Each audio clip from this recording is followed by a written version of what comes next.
Wrestle Kingdom 20 took place today in a sold-out Tokyo Dome, and the big matches over-delivered. With 2 title versus title matches and Hiroshi Tanahashi's retirement match, change was guaranteed. Success was not. But on national television for the first time in the Wrestle Kingdom era, New Japan came through with a show that was not perfect, but exceeded most expectations. Jeremy Finestone was there live, and we'll break down the big event match by match from both a TV and an in-person perspective. So with Jeremy Finestone, I'm Stephen Conway. This is a special Wrestle Kingdom edition of Speaking of Strong Style. Happy 200.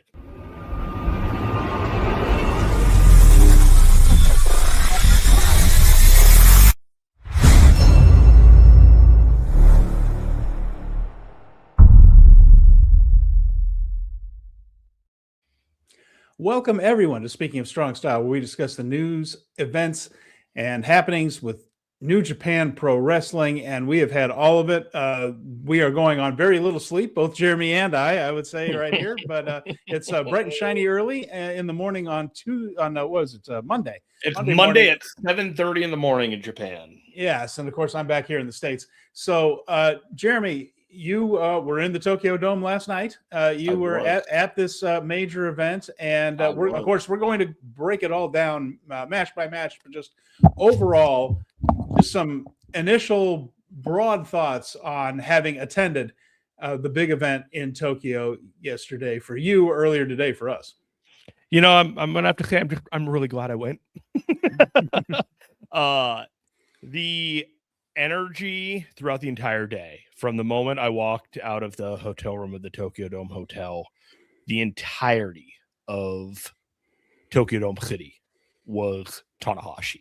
There were banners everywhere. The courtyard was one giant merchandise stand. All the video screens were framed pictures in a graphic throughout his entire career with like this nice AI border around it, and then they were just flashing through like the iconic moments. It was Tanahashi's weekend. It was Tanahashi's moment. It was a celebration of Tanahashi's life. And then when you got to the show, you were there and you looked at that stage, and as much as that stage looked cool on screen, I promise you it looked even better in person. Like, it was an absolutely fantastic environment and experience. And we got to a show, and there were thoughts that we talked about that show. It's like, man, I really hope that this is a good show. There are signs that it might not be, but Stephen, that was a tremendous show.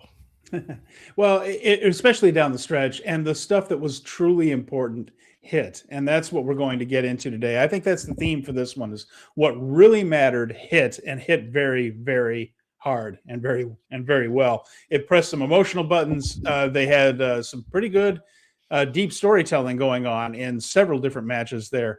And there were some messes earlier in the night, and we'll talk about those. It wasn't perfect.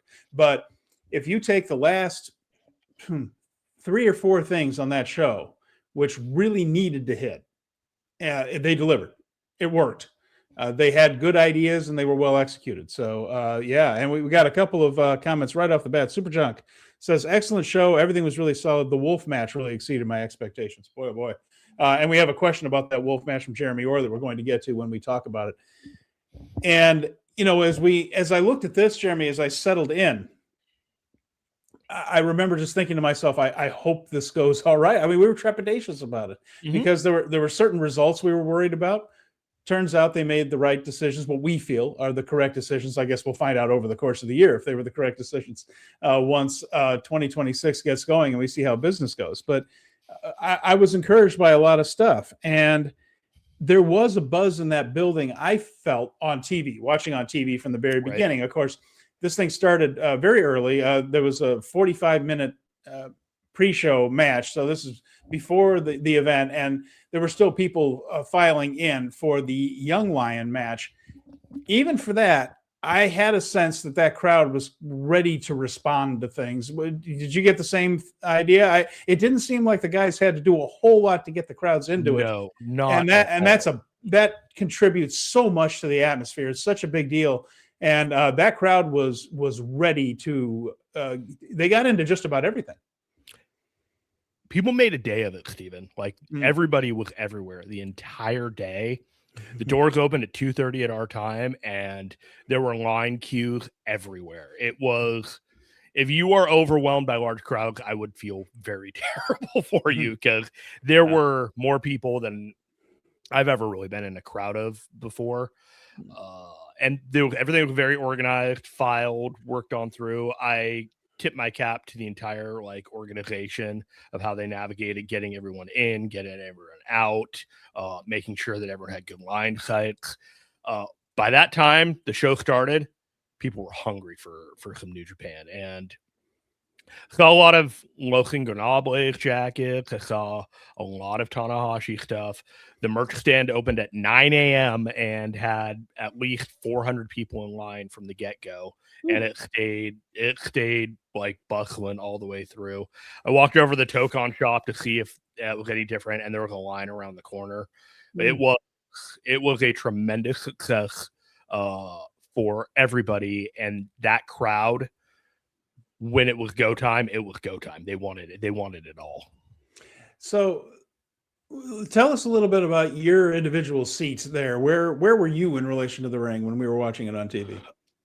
I was just to the right of the ramp, maybe about 7 people away from me, but it gave me a line of sight as there was a light across from me. So as people were walking, they would cross the light and block it, and you'd always get the shadow outline of them. And the line of sight had it so I was locked into one of those corners. I think the far left corner opposite of the ramp.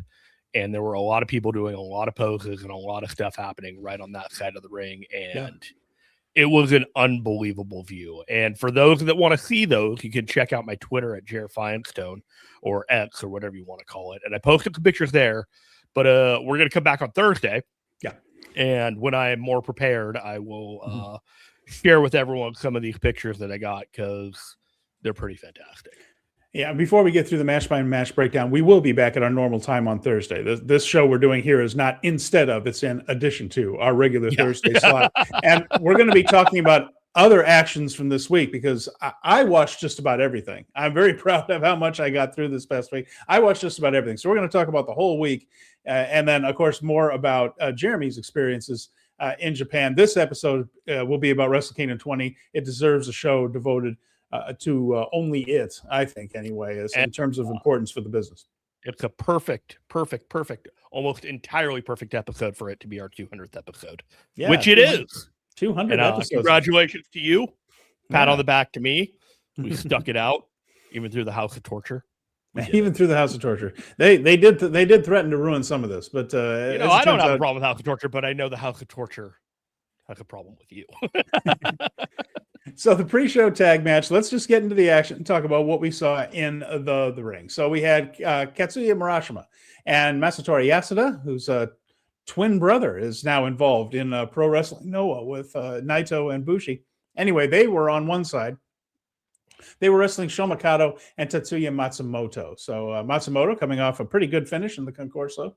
I think he finished 5th in his rookie year. That's pretty good for a guy that's only been around a couple months. But it was a showcase for Murashima. This match was a lot of Katsuya Murashima. He was the one that was clearly looking best of anyone, and the match was kind of designed for him to look the best of everyone. He got the victory, beating Matsumoto, of course. So the most experienced young lion pinned the least experienced one. And what was the finish? I think wasn't it a crab? It was a Boston crab, and that will be important later on. Well, the key is that's the first submission hold that anybody learns in the Noge dojo. Over and over again, that is the very first one, and it's the only one you're allowed to do for a while after you start. Matsumoto probably still only allowed to do that one, but he's still very early in his journey. Chris Charlton on commentary with Walker Stewart on this one, gotta say, did a hell of a job today. Both of them. They were both I was wondering. Really I had no concept of what they were saying, anything like that. And definitely being in the audience, there were things that I missed. There were things that I didn't have context for. I could exist on the vibes, obviously, but I would say I was missing about 15% of total context of all things, just because of the way it is. Yeah. All right. And real quick, by the way, Steven. Yes. Happy birthday. Oh, thank you very much. I appreciate that. Did you have your kettle chips? I did. Yes, I did. Excellent. I had an absolutely huge bag of them. So I'll have them for quite a while, as it turns out. So Excellent. all right. So then we have so that was Marashima, and Chris Charlton even mentioned, by the way, that his excursion or graduation is likely to be soon, Imminent. whatever that looks like for him. I'm trying to think. I was talking about this. I was also texting back and forth with a couple of people during the show, mostly Scott Edwards, who stayed up too, and is a friend of mine, and of course the Scott E Wrestling YouTube page, where he covers Joshi wrestling better than anybody. And we were kicking things around, and he said, "Well, who was the last person to really go on excursion?" And I think it was Ice and Oscar. Those were the last guys to go off on excursion. So not necessarily onto excursion, although Shamakato has mentioned trying to go to CMLL. He would like to. We'll see if that happens. But it seems like a lot of these guys are just graduating now, like more like what Fujita did, where he didn't really go on excursion. Oiwa, of course, worked for Noah for a while. Could be something like that. But we'll have to see. But it feels like it's soon for Marashima. I guess the key for me, Jeremy, is Marashima, and to a slightly lesser extent, Shamakato. I'm not sure what Young Lion matches are going to teach them that they haven't already picked up. I think it is time for the next stage for these guys. Yeah, you're not wrong about that. They're kind of like, we've got a go time with some of these. I mean, we've been watching these guys doing the Young Lion magic probably every show for the last year and a half, minus them being injured or this or that. And I was looking at it like, they added this match very, very late on the card. Very late. It wasn't even like a day or two ago. So to me, I was thinking, like, did they come up with an idea after, like, at the very end and wanted to like mirror it somewhere else in the card? And I generally think that was the idea. All right. So then we have a World Television title match. And this was, again, part of the pre-show. And it was Phantasmo against Chris Brooks. Of course, Chris Brooks working mostly for DDT lately. And this one went 11 minutes, 48 seconds. It was fine. It was fine. Brooks's faction broke up on their big weekend show for DDT. So I call that Schadenfreude, Steven. El Phantasmo was in full Bret Hart gear. He had Bret Hart inspired gear and a jacket. He even did the Bret Hart elbow. That's the elbow off the ropes where you go forward and land on your knees and things. Bret always made that look so good. I'm a Bret Hart nut, so I love the little tributes there to Bret. Of course, Phantasmo, fellow Canadian of Bret's. So I think Phantasmo's from Vancouver, while Bret's from Calgary, but same half of the country anyway. They kicked out of each other's finishes, which are fairly similar. The CR2 and was it the Praying Mantis and all that? So fairly similar. But ELP ended up hitting Thunder Kiss to win.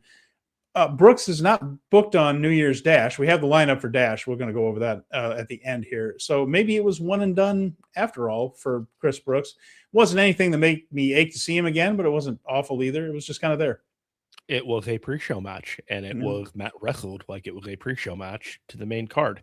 I was watching. I was surprised Chris Brooks didn't win, but in the arena, ELP has a lot of charisma, and he's almost seen as like an elder statesman in the promotion with the way that everything is. And later on during the finale, it was very deliberate that he was one of the two guys like right by the ring steps, and wasn't quite at come up to the ring, but he and Tanahashi are close, and he was very involved in all of it. Yeah. All right, so then the main show began. There was a short break, but that took up a lot of the time there, that 45 minutes. It allowed me enough time to go to the bathroom and come back. Oh, thank goodness. Thank goodness. That's a trek, by the way, because the key... Oh, my God. Well, here's the key. I sat on the floor last year for Wrestle Kingdom, similar to how you were. When you sit on the field, you have to go out through essentially the outfield wall, where like the grounds crew comes in and out. That's not an area where the fans are allowed to be for baseball. There are no facilities, really. There's really not. There's no restrooms for people on the floor because people don't sit on the floor for baseball. Yeah, you have to go up a floor at about 400 feet down. No concession stands either. I mean, it's a long trip basically. If you're sitting on the floor to get to because you have to move upstairs to all the parts where the fans normally are to get to those types of facilities there. So I'm glad they gave you enough time to do that, because the other thing is they were moving from match to match pretty quickly throughout this whole show.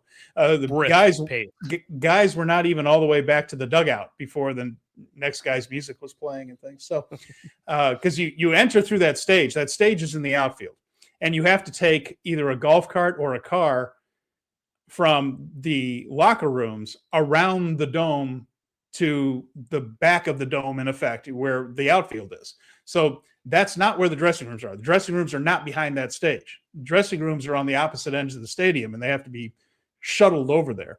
And it's just kind of a strange setup for the baseball. So when they leave, you notice that they don't, except for Tanahashi at the end right there and a couple others, they leave through the other side, and they go just up these wide aisles almost through the crowd.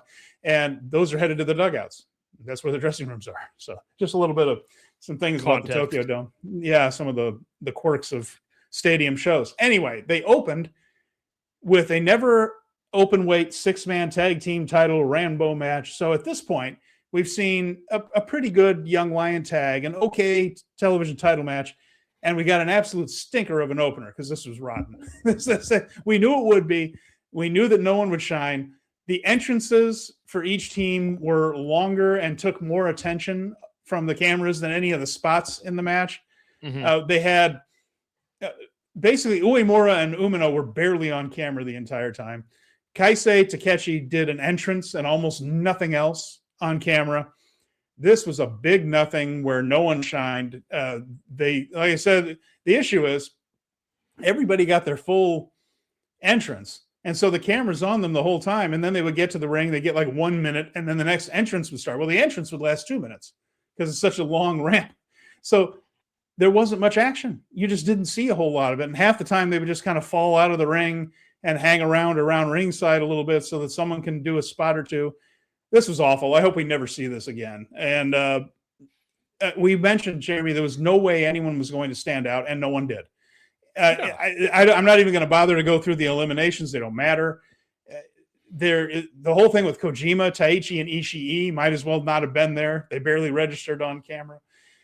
They were there together, and they were happy they were in the dome, but there wasn't any particular story to it. Takechi from Rampage, I saw him at DDT the night before, and he blew me away. And I was like, I can't wait to see what this guy does. And he didn't do anything. He didn't do anything. Alex was like, all right, then. It came down to two teams that we picked, the TMDK squad of Zack Sabre Jr., Ryohei Oiwa, and Hartley Jackson, and Bishamon, Goto, and Yoshihashi with Bolton Oleg. And it ended up being a European clutch win for Zack, pinning Bolton. So TMDK are the new never open weight 6-man tag team champions. Good for Hartley Jackson, but otherwise it didn't need to be here and help no one. And I was feeling a little nervous about this show at this point. We'd seen 3 things and nothing impressive yet. I had not had any issues whatsoever because at that point I had seen the entrance, all these entrances coming out. I was just like, I was so taken in the moment with everything. And even the beginning entrance with like Shota and Yuya and the Rampage doing their dance routine. That was really cool in the arena. And it was all just vibes on the entrances, and the match itself didn't matter whatsoever, like you said. Yeah. So, but it was just like, oh yeah, we're seeing these guys in the dome. And if we're being pragmatic, having the main event champion from last year win in the match that he's in from Wrestle Kingdom is probably the smartest move you could do. Probably was. And Super Junk mentioned something that's true. Hartley, by the way, looked genuinely surprised when they won. And I wonder if they didn't tell him that was the real finish. I wonder, because he wasn't involved in it. But he looked genuinely surprised. Like he was looking around at Ryohei and Zack, and you could see him just kind of mouth the words, holy, so I wonder if they just kind of told them, not improvise the finish, but maybe told Jackson that Bolton was going to pin Zack or whatever. Just told him some bullcrap, and then he just said, "By the way, we just won the thing. You're a champion." I think he might have been caught up in the moment because he's never really been in this. Because even when they came down, it was like Zack and Ryohei walked down as if like they'd been to the dance before. Like they came down with confidence and like going straight to the ring.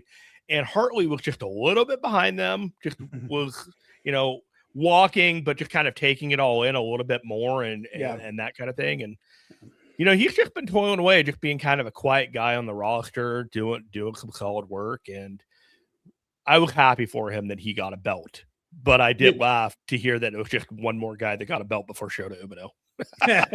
I suppose so, but yeah, Hartley is he has accompanied TMDK to ringside in the Dome before. He did for the main event last year. He was there in the building, but this is his first main show in the match. ring, participating, just being that guy, right? But go back and watch Jeremy. He looks like genuinely amazed. Like if he's not, he's a good actor.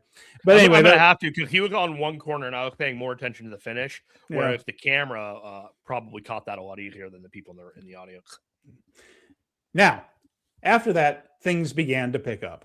Things got better very quickly, because next up was the IWGP Joshi Championship versus the NJPW Strong Women's title. And that would be Shuri, the IWGP champion, against Saya Kamatani, the NJPW Strong champion. Now, Saya also holds the red belt, the World of Stardom Championship, that was not on the line. These were the two New Japan-related belts going up against each other title for title. They were given 12 minutes, and we said here, I guessed 10 to 12, because I thought that they would want to feature these two a little bit, because Saya Kamatani's gotten some good mainstream press in the past year, and they wouldn't want to just gloss over that. They were given time, and they delivered a really, really good match. It was fast-paced, of course. 12 minutes is short for a Stardom main event, which this would be. So they got right down to it. But they moved quickly. It all worked. Saya, by the way, was pretty banged up from her match at Dream Queendom with Saori Anou. We weren't totally sure this match was going to happen until a couple of days ago. And Chris mentioned if I want to get a little into the weeds here, it really almost didn't happen. Yeah, it really almost did not happen. Yeah, but once she was in the ring, Kamatani came through and looked terrific. Didn't look like there were any residual damage from that, and hopefully she's fine. Although she did say afterwards she's taking the rest of the month off, so that tells you how beat up she actually is. I hope it wasn't anything too severe there, but she did say that she's taking some time after this. But she's gonna need it. There were parts of this match where I was like, yeah, you're not 100%. They were at 90. Like, she was at 90. That's what I felt like. But there were little things that I saw from her in the ring there that was just like, you feel like you're just a step behind on a couple of these things. And oh, really? I gotta say, it was later in the match. It wasn't in the beginning, because there was a lot of coordinated moves, but there were just a couple of things that I was like, yeah, you're not 100%, but you're doing a fantastic job. Yeah, they really did. I'm surprised. I didn't pick up on it on TV. I thought she was doing fine. So that's interesting. Maybe I'll go back and check it out again. But anyway, in the end, Shuri World. Shuri hit the Shuri World and won. And so I was surprised Shuri won. I had picked Kamatani. I'm certainly not disappointed. Shuri now has both the IWGP titles on the women's side. And seeing her on future New Japan cards sounds great to me. She is a truly great wrestler. So Saya Kamatani has plenty to do to carry Stardom. And I have no problem with this whatsoever. I thought they would go with Kamatani, but Shuri is the champion. And she had already held the title once and lost it in her very first defense, which a lot of fans took as kind of a slap in the face to Shuri. And if she had lost to Kamatani, that would have happened to her again. And so this was nice to see her win with that IWGP title, because she hadn't before. She'd won it and then lost it immediately. So this time gives her a chance. And one of the biggest wins you can get in Stardom, which is a win over Saya Kamatani. And this really establishes her. And if it means we're going to be seeing this title on New Japan cards, although I feel like I've been saying this ever since the belt was created, and it only seems to happen in the Dome, I think it's a step forward if we see Shuri a little bit more often, because she's great. Yeah, I thought everything about this was a good presentation. Like you said, it got 10 minutes, and I looked at the clock from the beginning, and I was like, all right, I'm clocking 10 minutes. And actually, they did the 10-minute call a few seconds after the 10-minute call, because they rang the bell at the top of the hour at the top of the minute. I mean, so it was like at 4:40, like 3:42 or 4:42, whatever it was. Like on the dot. So I was looking for like 4:52 or whatever it was, and they hit it. I'm like, ooh, all right. And it looked like they were still going, even though it looked like they were probably getting closer to the end than the beginning. I laughed because at the press conference, Saya Kamatani was like, well, if I win, I want a double contract with New Japan and Stardom. And I was like, they don't want to pay you the double money. You're not winning this match. That's okay. That's okay, Faye. I know, but I also know that New Japan doesn't want to pay any more money than they have to their talent. That's okay, Faye. No one's saying that. But anyway, that was really good. And so now the show was kind of moving a little bit better there. That was nice. It went 12 minutes, 9 seconds, by the way, 12:09. So it was 9 seconds off of my prediction right there, 10 to 12. Then we had the 10-man tag. So now we're going to find out who X is, right? So we already found out one of them. When they first announced this match, there were 2 X's on the United Empire side. We knew Callum Newman, Great-O-Khan, and Henare coming back from his injury. Then we found out that Andrade El Idolo would be the first of 2 X's on that side. Jeremy correctly predicted that Jake Lee would become the other X. So we had one X that was there to hurt the unaffiliated crew, another X that was there to hurt the War Dogs side, because on the unaffiliated War Dogs side, we had David Finlay, Drilla Maloney, Gabe Kidd, Hiromu Takahashi, and Shingo Takagi. And it was so sad. I know. And we want to say hello to Fernando Zayas, by the way, USVA guy. Esteban's joined us. Hey, guys. I'm glad you are here. Cheers. And it was a good sprint match. Nothing spectacular because, again, 10 guys in only 13 minutes. There's not enough time for anyone to really shine. But everyone did a little something, and there was nothing really wrong with it. In the end, Lee hit the face break, the one with just the running big boot in the corner to Hiromu. Between Jake Lee and Andrade, Lee is the one we'll be seeing most often. Andrade, I don't think, is going to be anything near a full-time New Japan wrestler. Well, he won't be because he's from AEW. AEW's Andrade, as they announced it like over and over and over again. And I'm like, the fuck? Yeah. So he hasn't been on AEW. His contract basically was like, we're not. Tony Khan is Andrade is a fantastic talent, and we can't wait to bring him on again. New Japan's like, AEW's Andrade. AEW's Andrade. AEW. Let's put that AEW logo all over. Certainly not ours. Certainly not New Japan's Andrade. No, Suri Bobsky. But yeah, so Lee was the right choice to get the win in this. This was all about establishing United Empire as a force again. That's what this was. And we knew that was what it was going to be about. Anytime a faction gets down to near rock bottom like United Empire did, that's when the surge is coming. And we have seen it here. Now Jake Lee. And of course, Lee, he would be back later on. So let's see. Fernando says this is a very solid match. Romo being the one to get murdered was the right call. Yeah. And Superjunk says, glad to see Henare back. Man, I was happy to see that too. Love the tweaks to his look. Yeah. New hair. And it looked good. I mean, it looked really healthy. I got chatting for a minute after the show. And Superjunk was not impressed with Jake Lee. He said he was a total charisma void. Within the first 30 seconds of him being back, I wanted him gone again. Bad news. He ain't going anywhere for a minute right there. But I understand he is an acquired taste that not everyone acquires. So polite. An acquired taste. He is. I think he has a strange charisma that I enjoy. And a lot of it, I think, comes through just his looks and things. I don't know, like his last run, just before he got hurt, he was starting to get New Japan style for the first time. He was starting to have better matches. And then he got hurt, and he was gone for 15 months. And it might take him a little while to get back in the swing of things. A match like this, sprint match, again, 10 guys, 13 minutes, he only has to do a few things. And I thought the few things he did looked fine. But I also understand that his very calm he's going to get some of the same stuff that's I give Sonata crap for, which is just kind of being passive and slow and all that.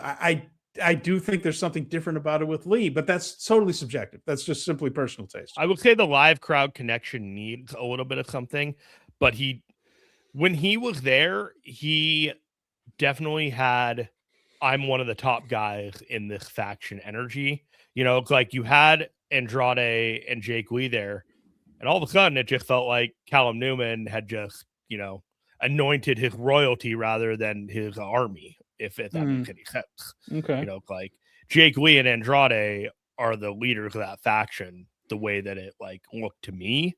And Jake Lee, I thought, was fine. I didn't have any issues with the presentation. I was a little annoyed at the very end, but I was also like not shocked because this was likely something they were going to want to do during the time that he was gone, and they're not going to waste any time with it. He's clearly figured into their top level plans, and he's going to be a player this year. You know, he challenged for the IWGP title right out the gate at the end of the show, in the show. So I'm not a Jake Lee hater, but I also get why people are exasperated and don't think that he's a good fit here. Yeah. I'm not in that camp, but I see it. Yeah, I do understand the criticisms. How about that? Yeah. I don't necessarily agree with them because it's, like I said, it's a subjective thing, but I get what people are worried about when it comes to him. And and then Super Junk just said, I got that same vibe. He just said, whether it was intentional or not, Callum was pretty overshadowed. Let's see what happens on a show-to-show basis, because Callum is a pretty talented guy, and let's see if he can get himself over. It's okay if Callum's this guy that brings in other people just to shake up New Japan, and he's just kind of like that upstart maverick that grows and grows and grows with influence. It's clear that nobody's going to accept him as a top guy right now. Like, it's just full stop. He just doesn't have the cachet. He doesn't have the matches. He doesn't have the relationship with the audience. He can at some point. So if you want to put some other people in that position until he's ready to rise up, I'm totally fine with that. Yeah. And these are good guys to take that role for now. Newman doesn't need to win the New Japan Cup, but I think it would really help if he went deep into the New Japan Cup. Yeah, semifinals maybe to Final Four. Yeah, I think something like that where you just kind of get him used to being in important matches. Just some sort of mechanism where you do that. Fernando Zaya says he's not ready yet. Maybe that's what 2026 is going to decide. Maybe this is the year. And he also mentions that Andrade never lasts anywhere.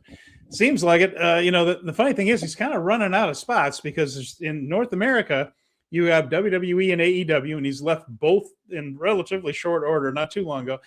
And CMLL doesn't need him. That would be a spot where he could really do well, except they just sold out Arena Mexico on Friday with basically the regular crew. You know, the what used to be the West Coast Wrecking Crew, the world-class Wrecking Crew, Jarrell Nelson and Isaacs. They came in to challenge the Chavez brothers for the strong tag team titles. Womp womp. And lost, but they're not a big draw in Mexico. I mean, that they sold out that building essentially with the regular crew. They don't need a lot of stunt casting. You know what I mean? So Andrade needs to kind of find a spot and maybe stick in it for a change because there aren't a ton of options left. I am not worried about Andrade at all. He is going to be fine. He's a talented guy. He's going to be in that AEW call was not a mistake. No. Okay, like you do not say that as many times as you did, unless like that is an indication that this is in fact what is happening.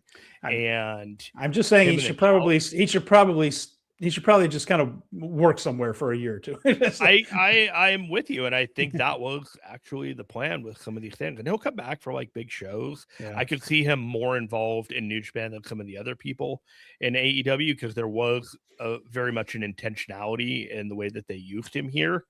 And they have so many guys over there. And if Takeshita is no longer going to be the Callis family representative in a couple of weeks, months, 6 months, whatever, now you have Andrade to be that kind of guy that, you know, is that Callis representative at a top level.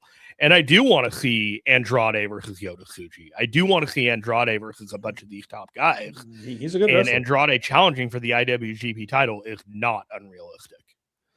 Pedrov 3566 says this is Andrade's Bizarre Adventure. That's what we're watching now.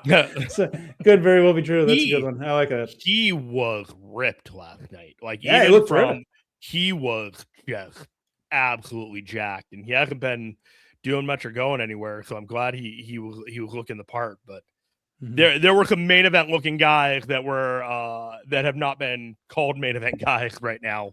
But we have a landscape that is actually kind of exciting for challengers at the top level. Well, Lee is the main guy, and he's going to be the one that's there on the show-to-show basis. So he got the victory in the match. Now we move on from that, and we'll get back into that Don Callis thing a little bit later. By the way, so next up was the biggest disappointment of the night. IWGP Junior Heavyweight Title #1 contendership 4-way match was a mess. It was they overbooked this thing to death, and they ruined a match that had Desperado, Fujita, and Ishimori in it.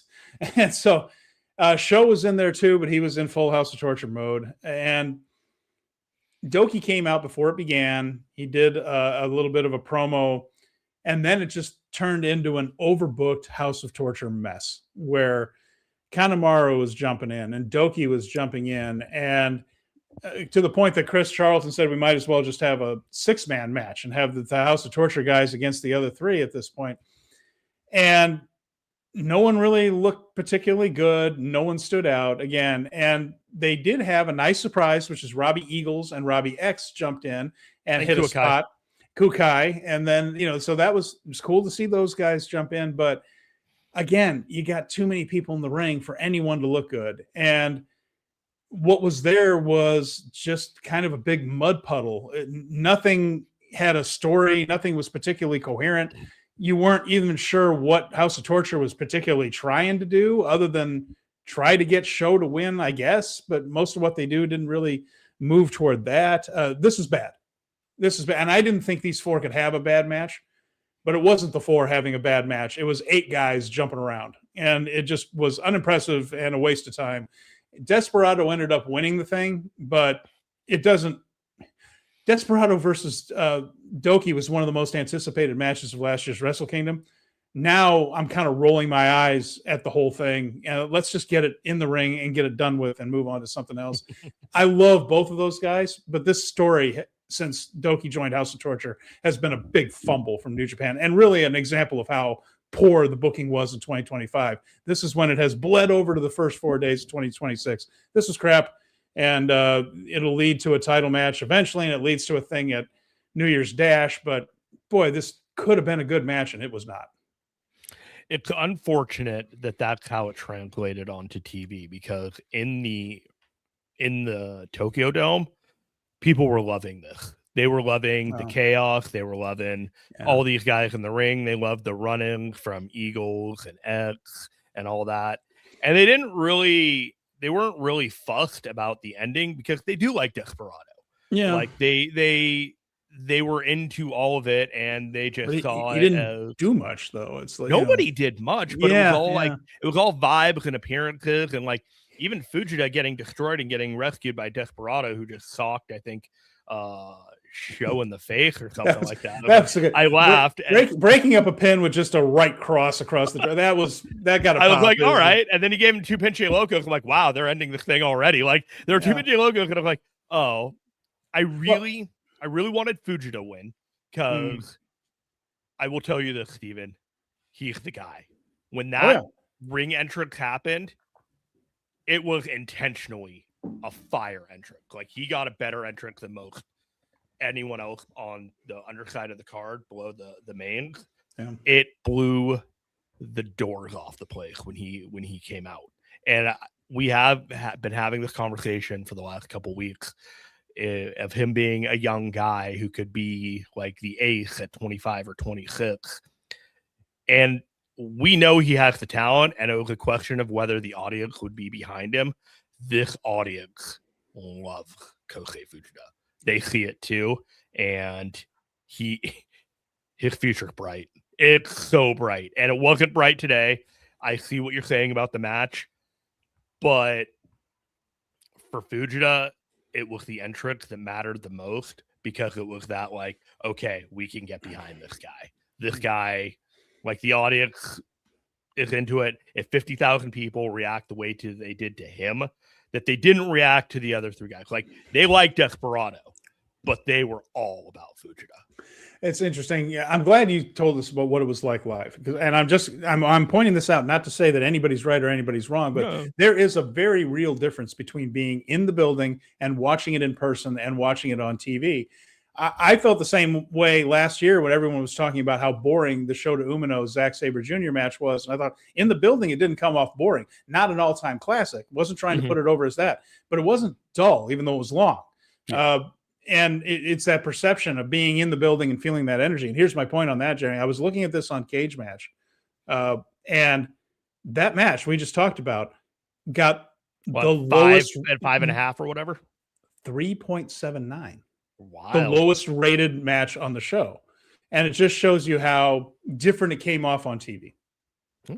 I mean, the reality is, Steven, every big New Japan show has put their juniors matches on the show before as kind of like the aperitif before the main event. And that's essentially what this was just kind of the appetizer before the big matches for the night.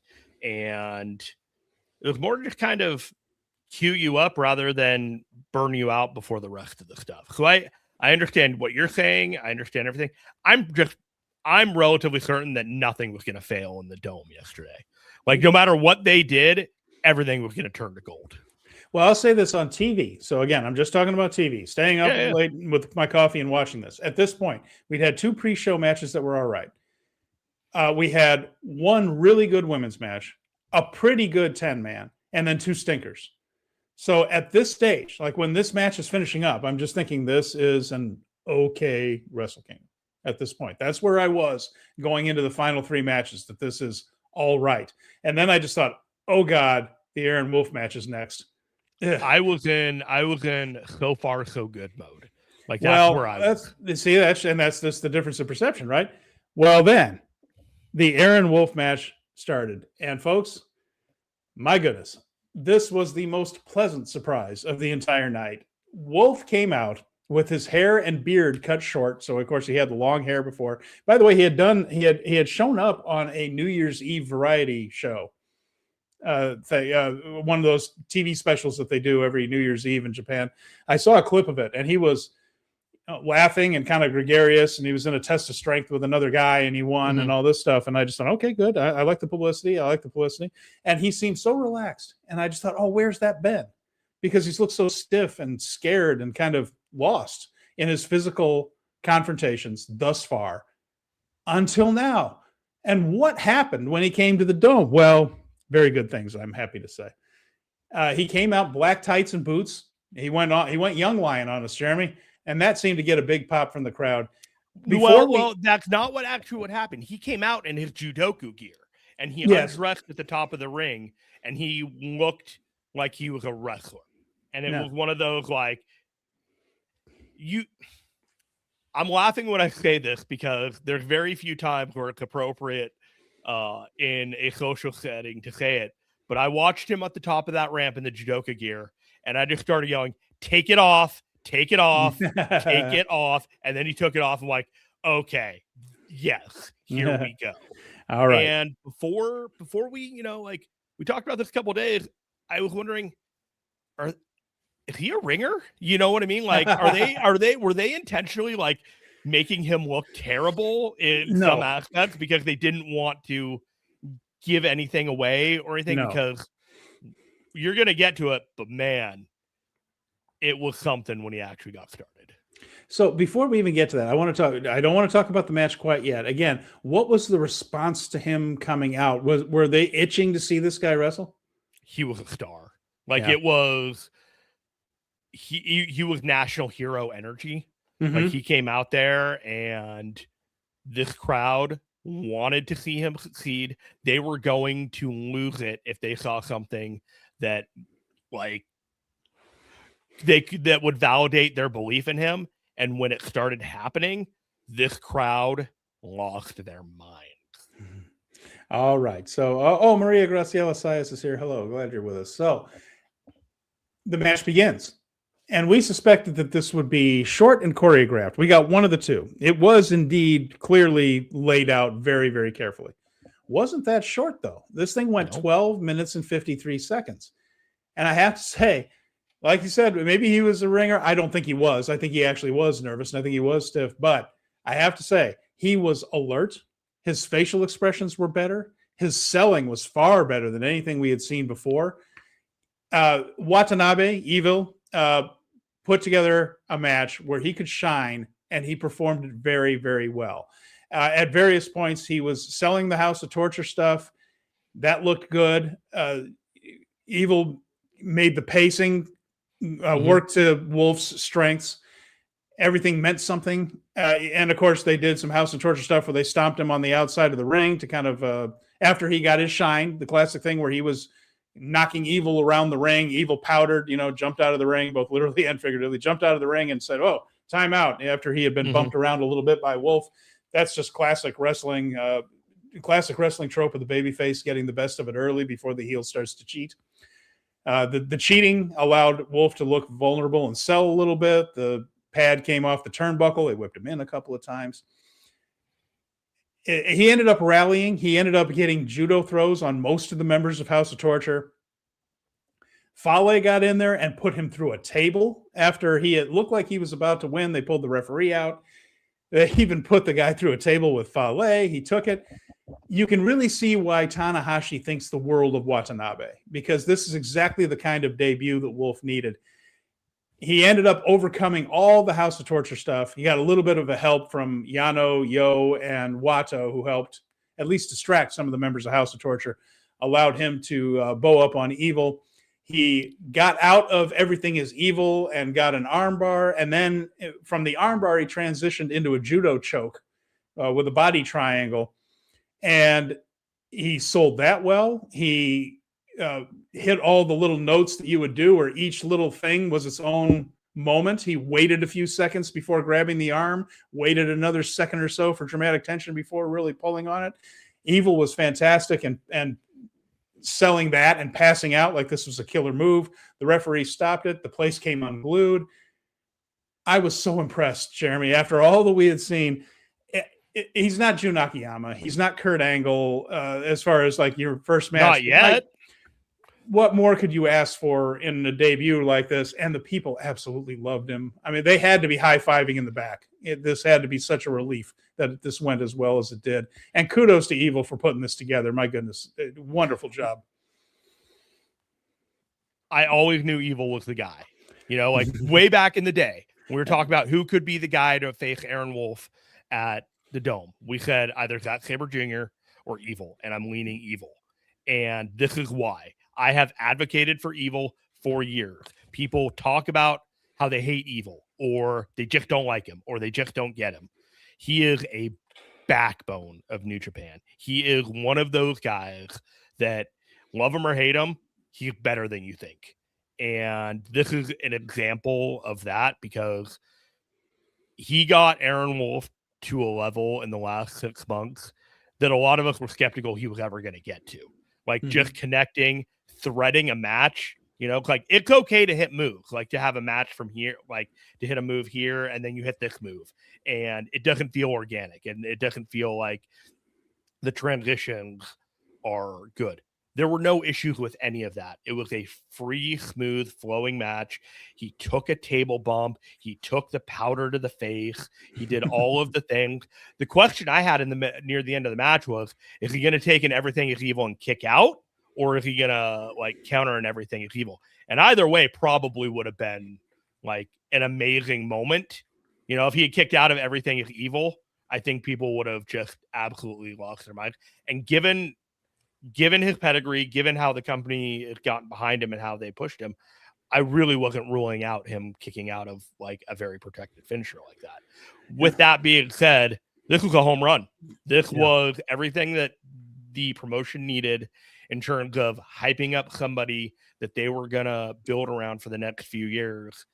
And it feels as if, while it may not be smooth every step of the way, the pathway is mostly clear. Yeah. So again, long way to go. This was we'll see how he does when the match isn't choreographed to make him look good, and he has to work a match. It has to be called in the ring, that type of thing. So he's going to have to get his right. Hold on. I was just saying that. So it's early days. We'll see. But this was such a step forward from anything we had seen before that you have to leave this thing feeling encouraged there are still a lot of steps for him to take. And, not every match is going to be laid out like that for him. So he's going to have to do some work there too. We'll see how that goes. Yeah. The only thing I was going to add is the dynamic is now different. It's not young lion now. He's on the roster. He's going to be on the undercards. He's going to be doing these tags. Now the reps on are full bore. Like he is on the cards, undercards, doing whatever every night. The rate in which he is going to learn and grow now in front of the live audience, even on these small tours, is going to massively change the pace in which he could potentially improve. Yeah, and Brad is here. Glad to see Brad. Emberill 88 is here. All right, we got a lot of good folks here.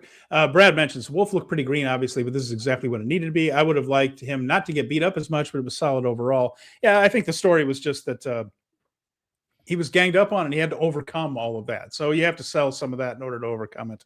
Rather than just having bulldozed through things, they wanted to show that he had encountered some adversity and had gotten through it. And Jeremy Orr had a question earlier. He said, Wolf winning a title in his first match, Jeremy doesn't think makes sense. Jeremy Orr, please help me understand why. Well, okay, I think I can help. Aaron Wolf is not a normal debut. This is like Jeremy said, a national hero in some way. He is a super heavyweight gold medalist in judo. That is not to be discounted. That's a big sport in Japan. That's a big deal. Judo is one of those things where a lot of kids take judo lessons in Japan, a lot more than in the United States and things. You win a gold medal, super heavyweight in Japan too. Like a lot of the Japanese athletes are in the lower weight divisions and things. A super heavyweight gold medalist. And this dude is one of the bigger sports stars in the country. He is very, very well known. And so he's not just a regular young lion. This is somebody who is garnering heavy media attention the second he walks through the door. They want to launch him, not bring him along slowly. This is a guy who can be a star and can sell tickets immediately. Very few young lions sell tickets at the beginning of their career just because no one knows who they are. A lot of people know who this dude is. It's a different circumstance, and they wanted to launch him rather than bring him along the way a traditional young lion would be brought through. Yeah, I looked at it and I was like, I see what Jeremy's saying, but he's a super heavyweight and he won the open weight championship. It's like what else do you do out the gate to underline and bold that this guy is important? This guy is a big deal. This wasn't a normal. Yeah, when he took the gi off it, and let's come out there and let's crush some folks, my friends. Yeah. He looked like if you got in the ring with this dude, you'd be like, I may have made a mistake. That's the Aaron Wolf kind of vibe here. Yeah. But yeah, him winning the never open weight, there were very few options in which to underline and underscore, no, this guy is a big deal. Yeah, and the other thing is, such a strong dude. You remember the power slam that he gave to Evil? He almost threw him up over his shoulders out of the ring accidentally. When the way he power slammed Evil, he scooped him up and he almost lost him going up because Watanabe was just flying toward the ceiling of the building. He had to kind of grab him and pull him back down to power slam him because he almost launched the dude. And the other thing that it reminded me of this, Jeremy, have you ever tried to pick up something like a suitcase or a box that you think is heavy, but it's empty? And you grab the thing and you just kind of go, and all of a sudden you're just almost wing it up to the ceiling. You're like, my God, I'm strong. And then you realize something's in it. But Wolf's like that. He just took a guy that's 240 pounds or whatever it is and almost threw him up like he was going to give him what's the move? The flapjack or something like that instead of a power slam. And he almost had to reel Evil in to power slam him. Now, of course, the question, Jeremy, because God knows Fightful Select needs the clicks. They, of course, said that Evil is exploring his options. That's Fightful Select's favorite thing, exploring options. Guys, maybe he will go. If the rumors about his personal life go NXT or something like that. I know it's weird, but here's the thing. No, stay with me. Here's the point I'm trying to make. All of these guys should explore their options when their contracts are up. That's not news. It's not news. It's clickbait. And I'm not trying to indict Sean Ross Sapp, who does a good job. But some of this stuff is, this wrestler's contract is up and he's exploring his options. That's just intelligent. on behalf of the wrestlers. When your contract is up, and New Japan contracts are up just about every year, especially for foreigners, and even for the homegrown talent, it's often year to year on this stuff. It's intelligent to at least make it look like you're taking offers from other people. Maybe New Japan will up theirs a little bit.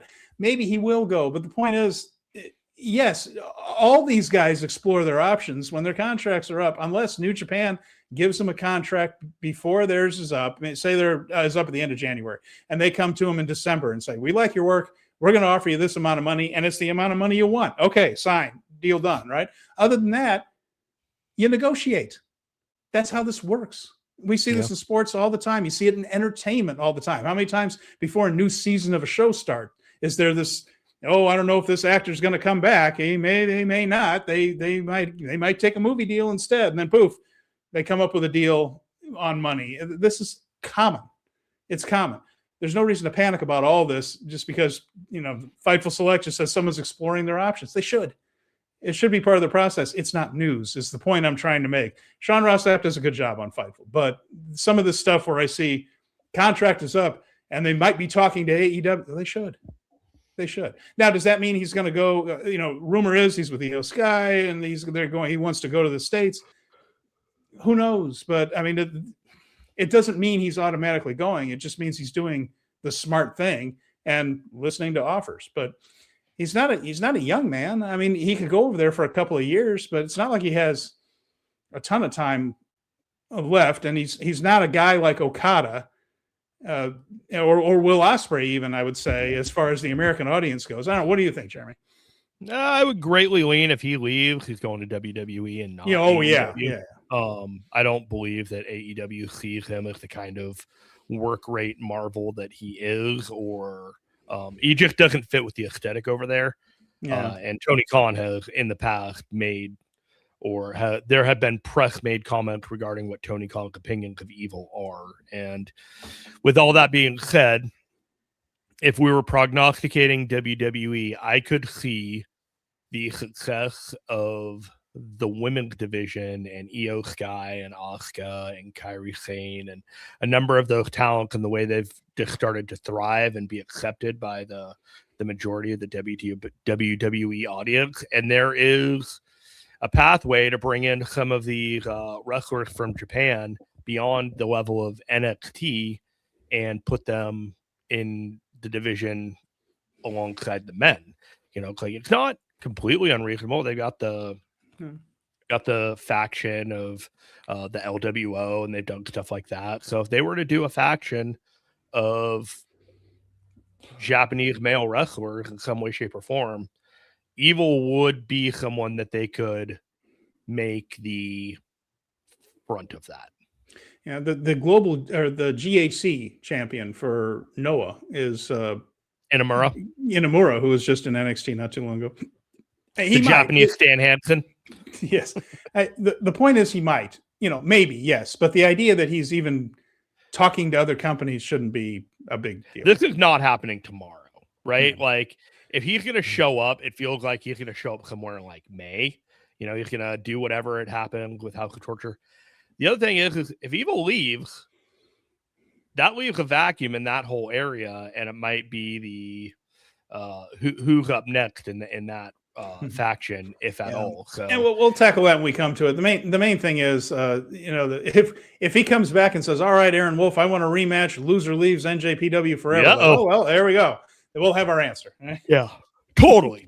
And Evil's one of those people that I hope that he gets his flowers one day. It doesn't seem like it's going to happen anytime soon.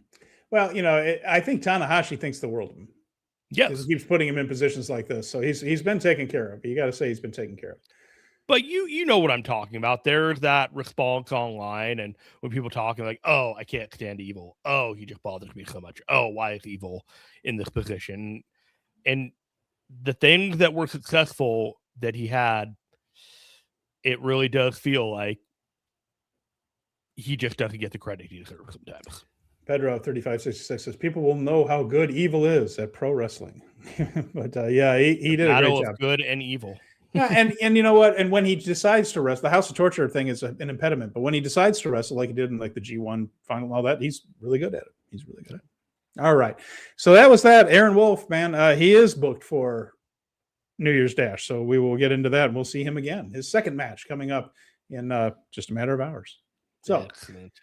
now we move on to the other title versus title match of the night, which is the IWGP World Heavyweight title held by Konosuke Takeshita against the IWGP Global Heavyweight title held by Yota Tsuji. This went 29 minutes and 20 seconds. Didn't feel like 29 minutes and 20 seconds in the arena. This was brilliant. Takeshita wearing a red armband that symbolized Shinsuke Nakamura. He said afterwards, he said that there was one guy that wanted to be here but couldn't be here. And he was asked to take a little bit of him into the ring with him for Tanahashi's final show.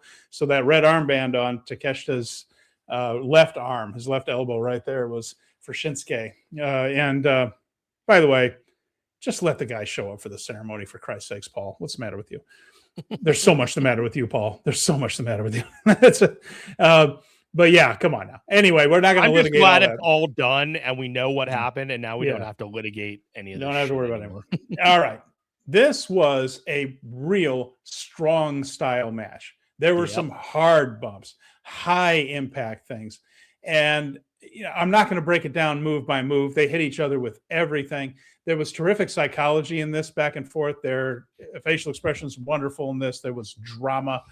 And Jeremy, I'm going to let you kind of fill us in a little bit about what it was like watching this match, because through the TV, I felt like I could feel some of these shots they were giving each other. What was it like live in person in the Dome?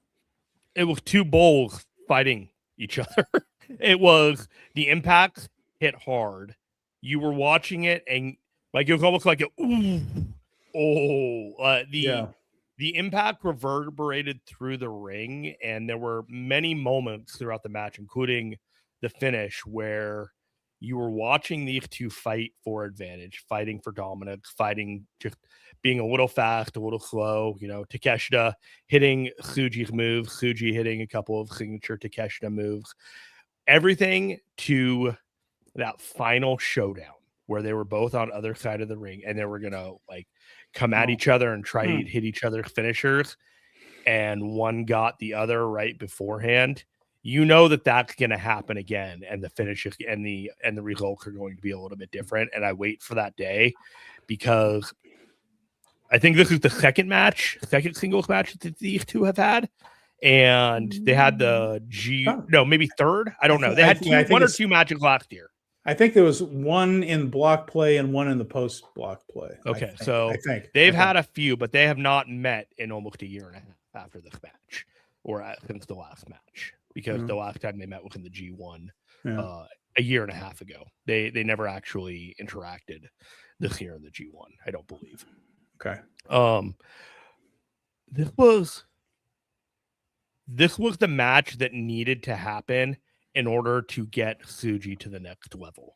And I wanted this result, but there were so many things that made me feel like they weren't going to do this finish on this night and make him be the guy.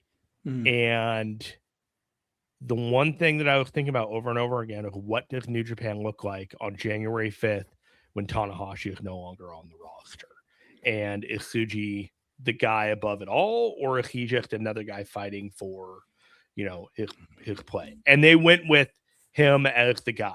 Now that first match that he's gonna have outside of the title event, uphill battle. There's gonna be a lot of people that are gonna have to be convinced that this was the play, but he's gonna be so sore this moment too. In time, right? This moment in time and this opportunity, Takeshita made Tsuji look like the next god of New Japan. Takeshita himself looked like a shadow of Inoki in a lot of ways. These two brought out the best of each other, and I hope that this is one of those rivalries that we return to over and over and over throughout the years. Yeah, I hope so too. I think Takeshita is more like another Okada, just as far as the size and the charisma and the timing and the way he can just work with his opponent's strengths. But Tsuji kept hitting him in the gut. Now, just to be clear, Takeshita wasn't just carrying Tsuji to about Tsuji was absolutely neck and neck with him and working just as hard and doing just as much. This is not a man being carried who isn't as good as the other. These were two very, very good wrestlers. And he kept hitting Takeshita in the gut. That was a big thing. Sometimes just full on punches, a lot of blows to the ribs, to the abdomen, and all of it was leading to something, which is I love it when they do stuff like that, when there's a long-term story within a match, and this was one of them. You mentioned it after they had hit each other with just everything in the world. He hit the Guerrero special. He hit all the biggies. Raging Fire, he got a foot on the ropes, all this stuff back and forth. And then they had this moment where they looked each other in the eye, were literally forehead to forehead, snarled at each other, smiled at each other even, and then almost like gunslingers doing the 10 paces thing. They just backed into opposite corners, geared each other up, and charged at each other. And it was Tsuji that hit the Gene Blast before Takeshita could get the running knee. And then, just to really put the perfect ending on it, he didn't pin him off the Gene Blaster. He put him in a Boston Crab. And with all that damage to his core, with all the damage to his back and his ribs and his abdomen, he sat down in a deep, deep squat, even after a 30-minute match, and that had to be exhausting. And Takeshita made 2 attempts at getting out of it and couldn't quite do it. And he tapped to a Boston Crab, the most basic move in the arsenal. Tsuji just went to New Japan fundamentals, trademark New Japan fundamental wrestling, and beat the AEW invader. That's the story they were trying to tell. And Xylo Mark said this. He said that VTR that you did gave us the perfect tagline: made in Japan versus made in New Japan. And the whole thing was that that's great. Tsuji broke him down and beat him with exactly the fundamentals that you can only get from the Noge Dojo. That's the story they were telling. And he won with it.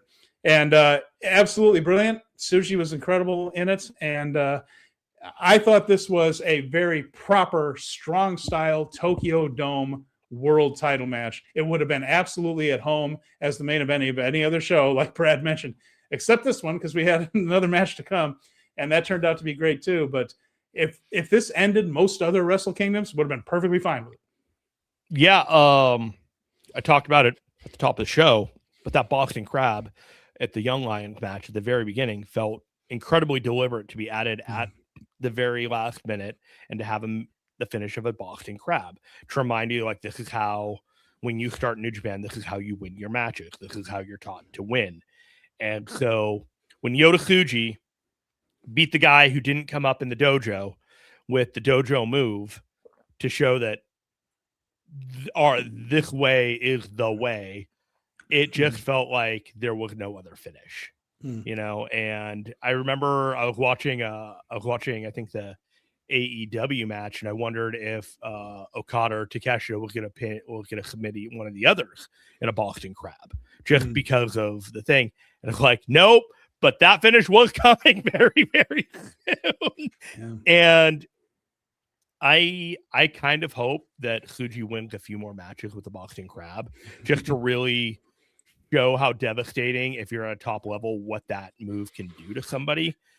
Because when they do it at the Young Lions, you almost feel like the teeth are taken off the move, because you can beat an unexperienced guy with it, but how many people really beat a top guy with that move?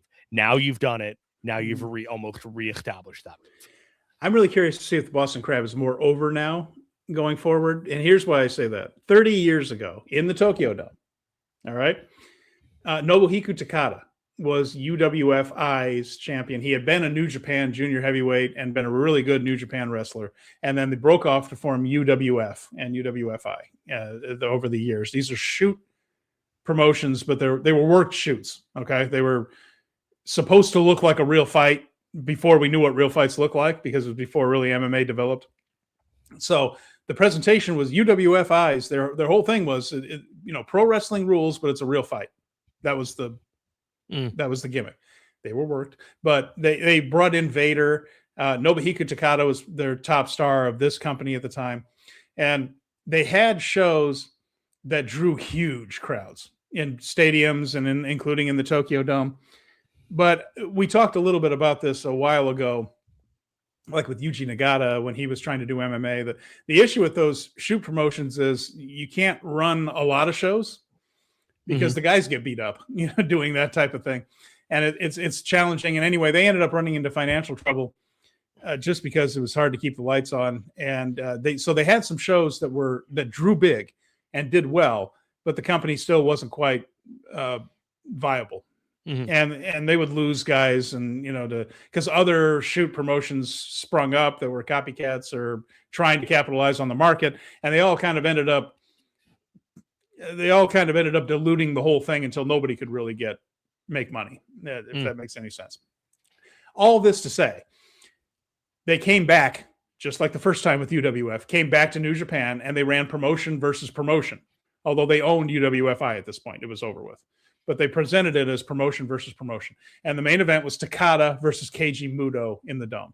And it was a whole night. It's in Chris Charlton's Eggshells book. He breaks it down quite a bit. Here's the key. Muto versus Takada. And Takada had just been from a promotion that said that pro wrestling is fake. We're the real thing. They're wrestling in the main event of the Dome. Terrific match because Takada was a good worker. And, of course, Muto at this point was pretty much close to the prime of his career. And he beat Takada with a figure 4. The symbolic thing being, this is the most pro wrestling move of pro wrestling moves, right? But it beats the shooter. It beats the shooter. He quit to the figure 4. People weren't tapping yet, so it was a verbal submission. Remember, people weren't tapping until like the late 90s. But he gave up to the figure 4. And so pro wrestling once again defeats the other invading force, right? And afterwards, the figure 4 was the hottest move in Japanese pro wrestling.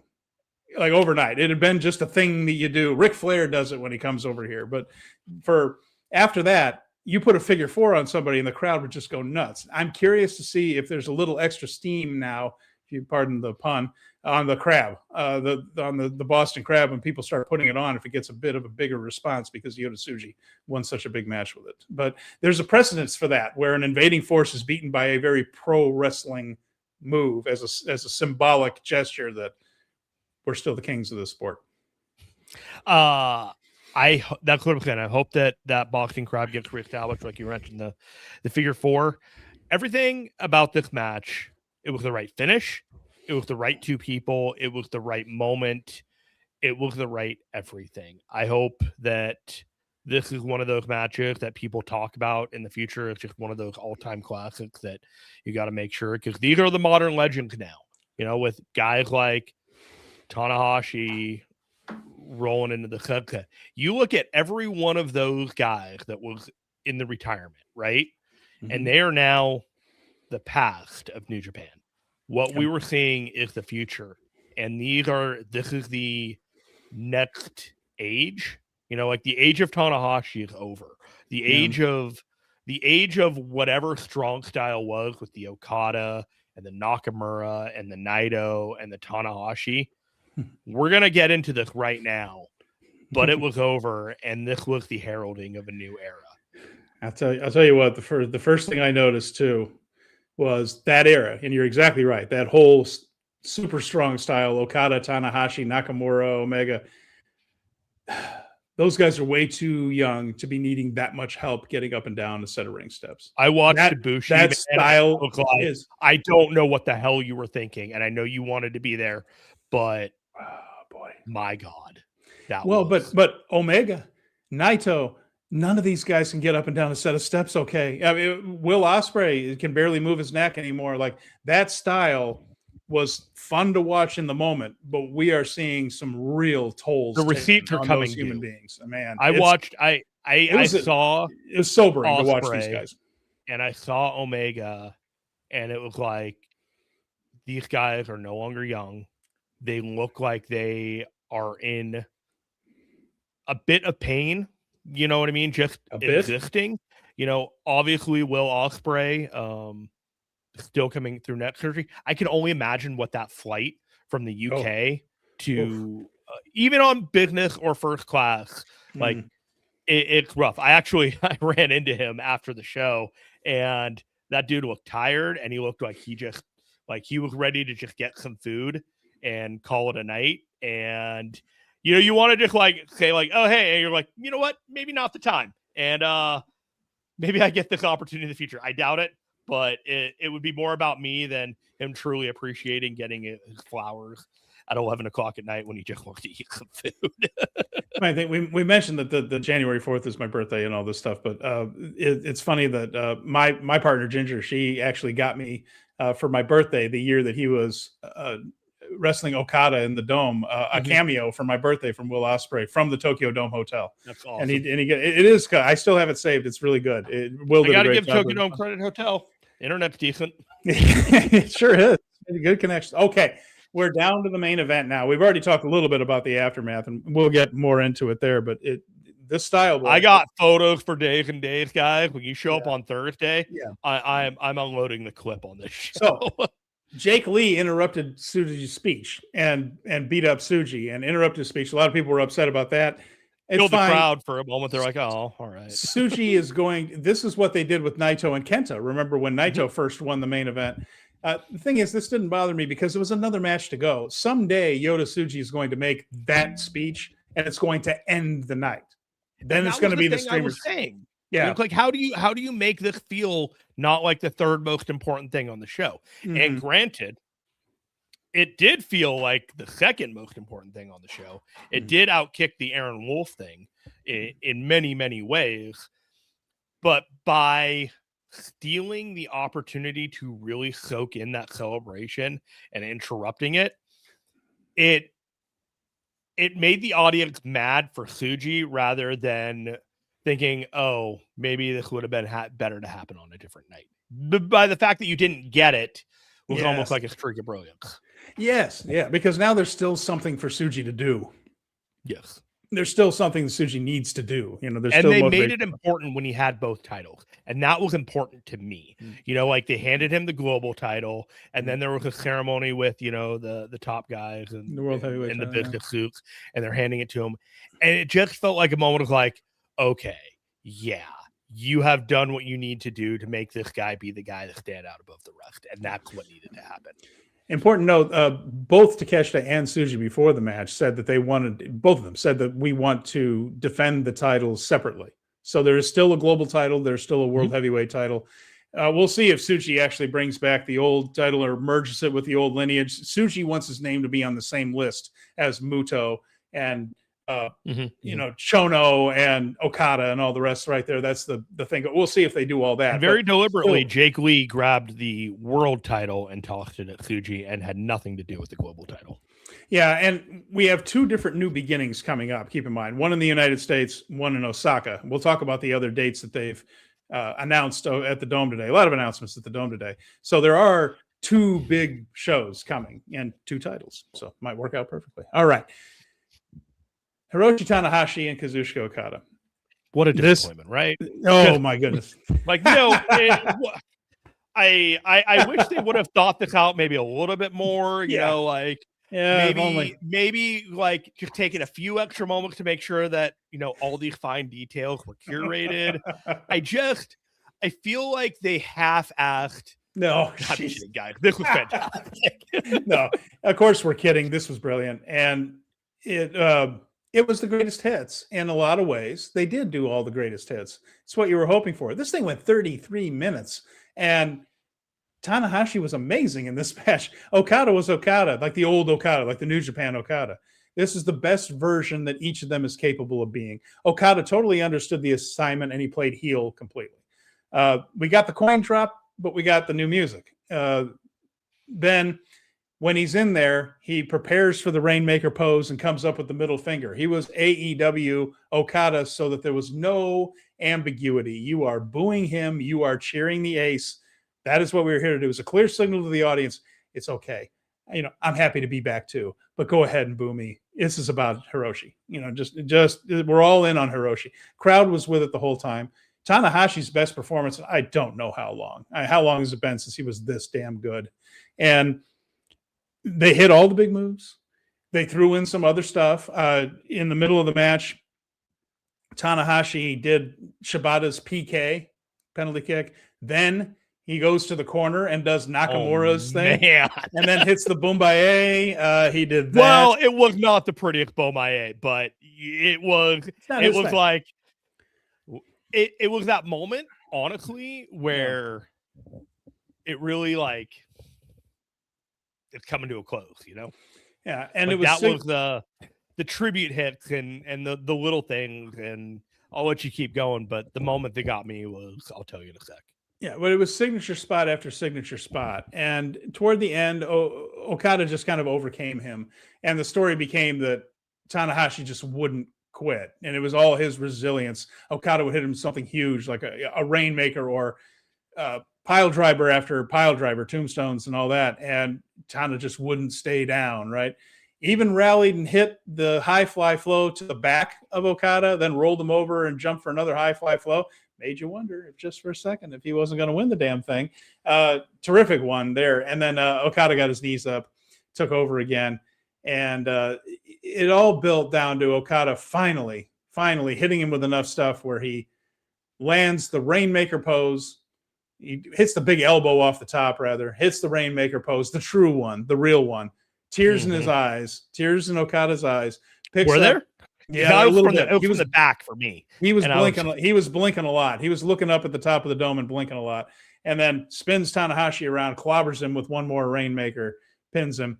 And before it was brilliant. The match was absolutely everything you could ask for. It exceeded my expectations for sure, and I think just about everybody else's. Brad has a question for you, Jeremy, that I want to know the answer to as well. He's asking, what was the reaction when his new theme hit after the coin drop? Like, what was the atmosphere toward Okada? It was, they knew it was Okada, and it was almost like it was irrelevant what the music was, because it just was. I have a photo here that I'm going to put up. I'll bring it back up here in just a second. But yes, so you're saying that the crowd was totally into Okada being there as well, and we're all about it, right? I mean, this was not that guy. It was they were happy to see him. That's Okada after the match is over, after he pinned Tanahashi, and he's just taking in like the entire scenario. And I watched this for a second, and that was a dude who, two things to me. One, he knew that he had done what he needed to do for the match. But two, when you do something like this, you start to think about your own career, and you start to think like, doors are closing in a career that I've had, and like chapters are closing, and there's like a reflection, like a pensiveness. And near the end of this match, I 1,000% felt that from Okada.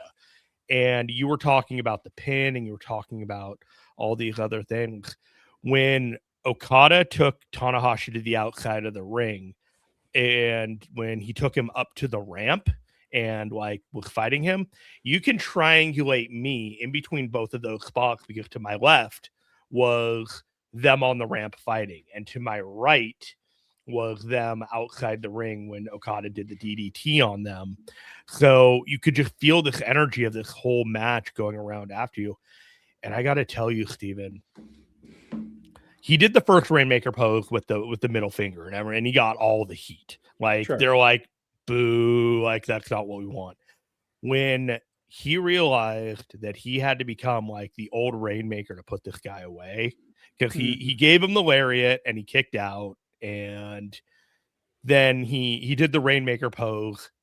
This crowd, man, like, it was the exact perfect like thing to do.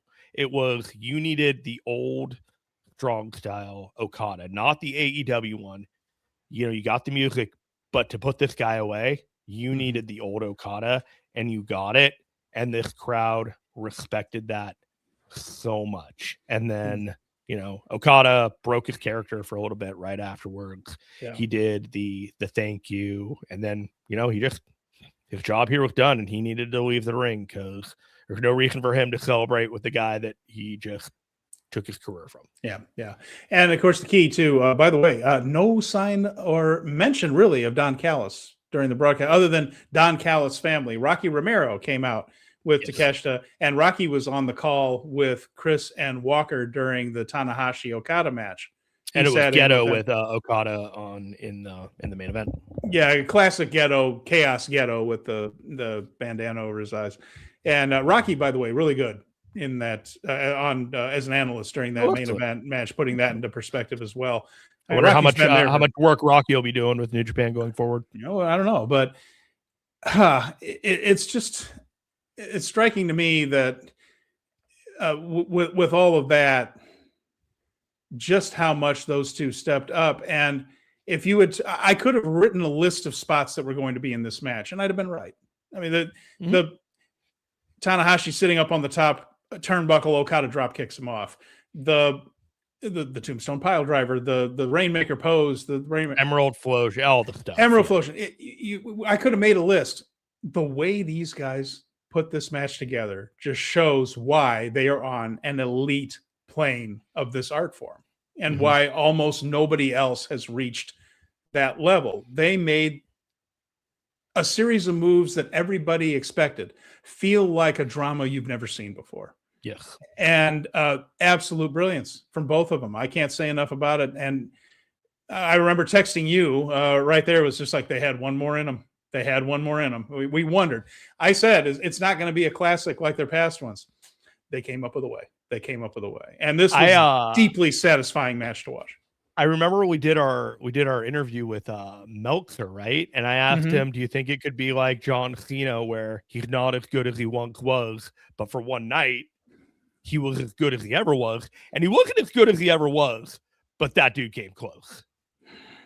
It was brilliant. So afterwards, you want to hear something funny, actually, Steven? Please. I woke up today and I saw an article that said that scientists have found a way to regrow cartilage in knees and to develop anti-aging inside your knees. And I was just like, you missed it by one day, guys. One day you missed this news article.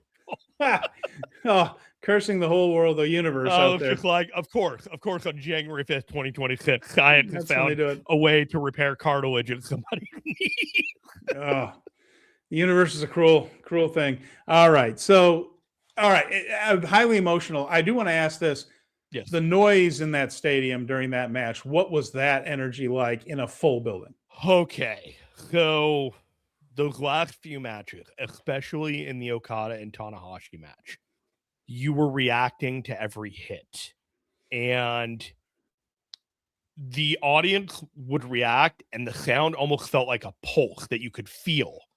Like the sound actually carried a little bit of force. So it was like, oh, and like 40,000, 50,000 people would respond to like what was happening in unison. And you could hear it on the screen, but inside the arena, it just had that little extra kinetic oomph when like you're feeling like the air just kind of shift to like everyone making that sound and the sound pushing the air. It just kind of like, it was so much pressure in that building that you could feel it when people responded to moves.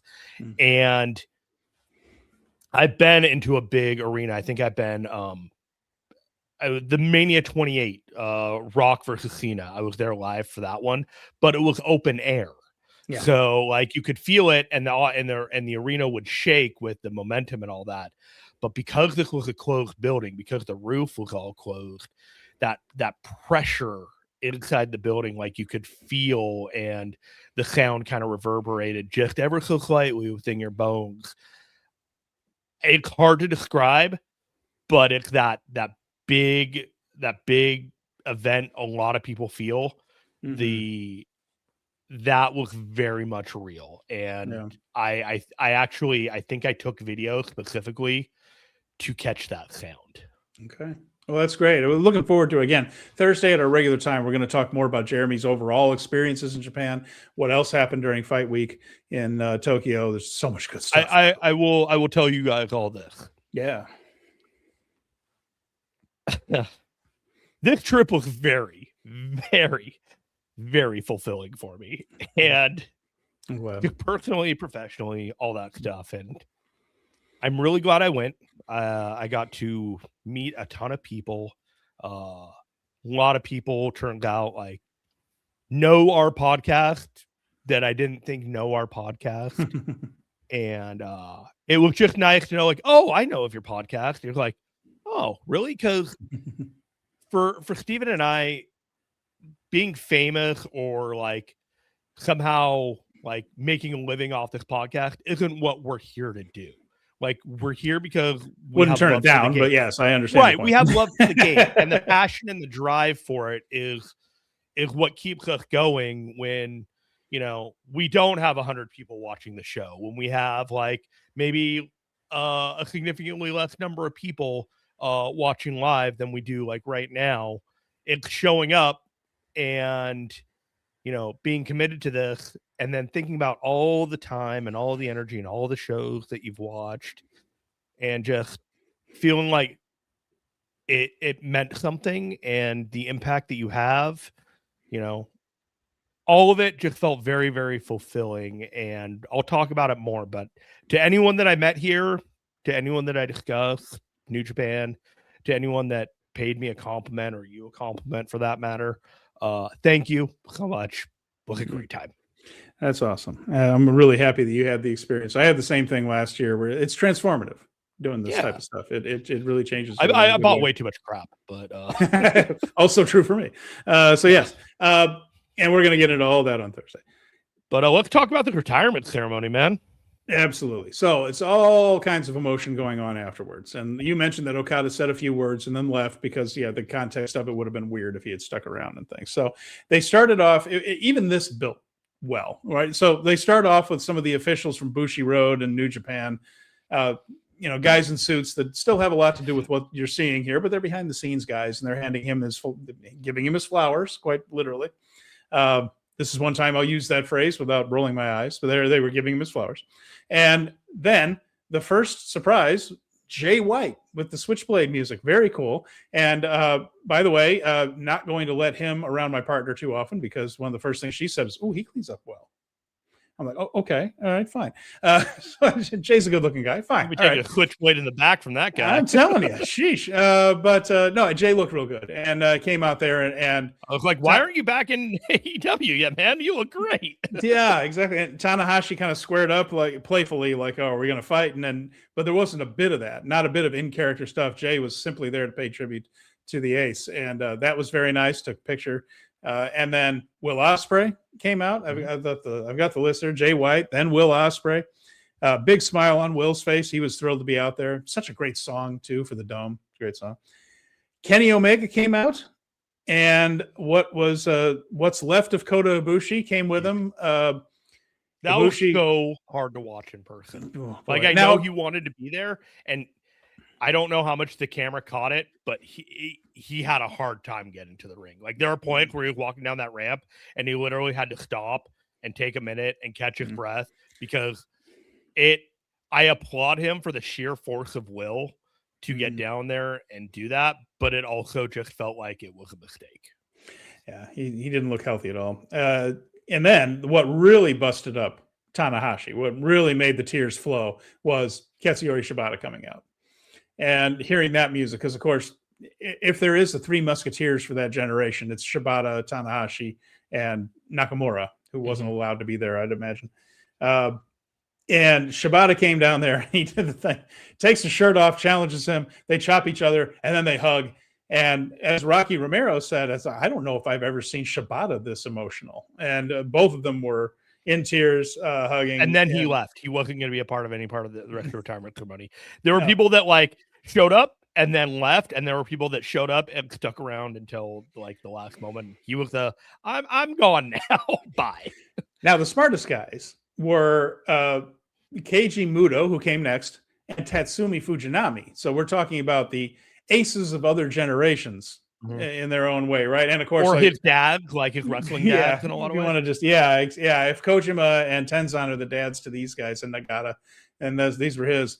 And they were sitting at a table at ringside already. They were not going to be making that walk down that ramp. That was not going to happen for Muto with what's left of his knees. And Fujinami still wrestles a little bit sometimes. But anyway, not making the trip down the aisle. But there they were. Those are some of the all-time legends. And, looking at that, it's like, geez, maybe the only two, well, Antonio Inoki, but putting Inoki aside, Fujinami, Muto might be the only two guys that were bigger stars than Tanahashi was, really, in the history of New Japan Pro Wrestling.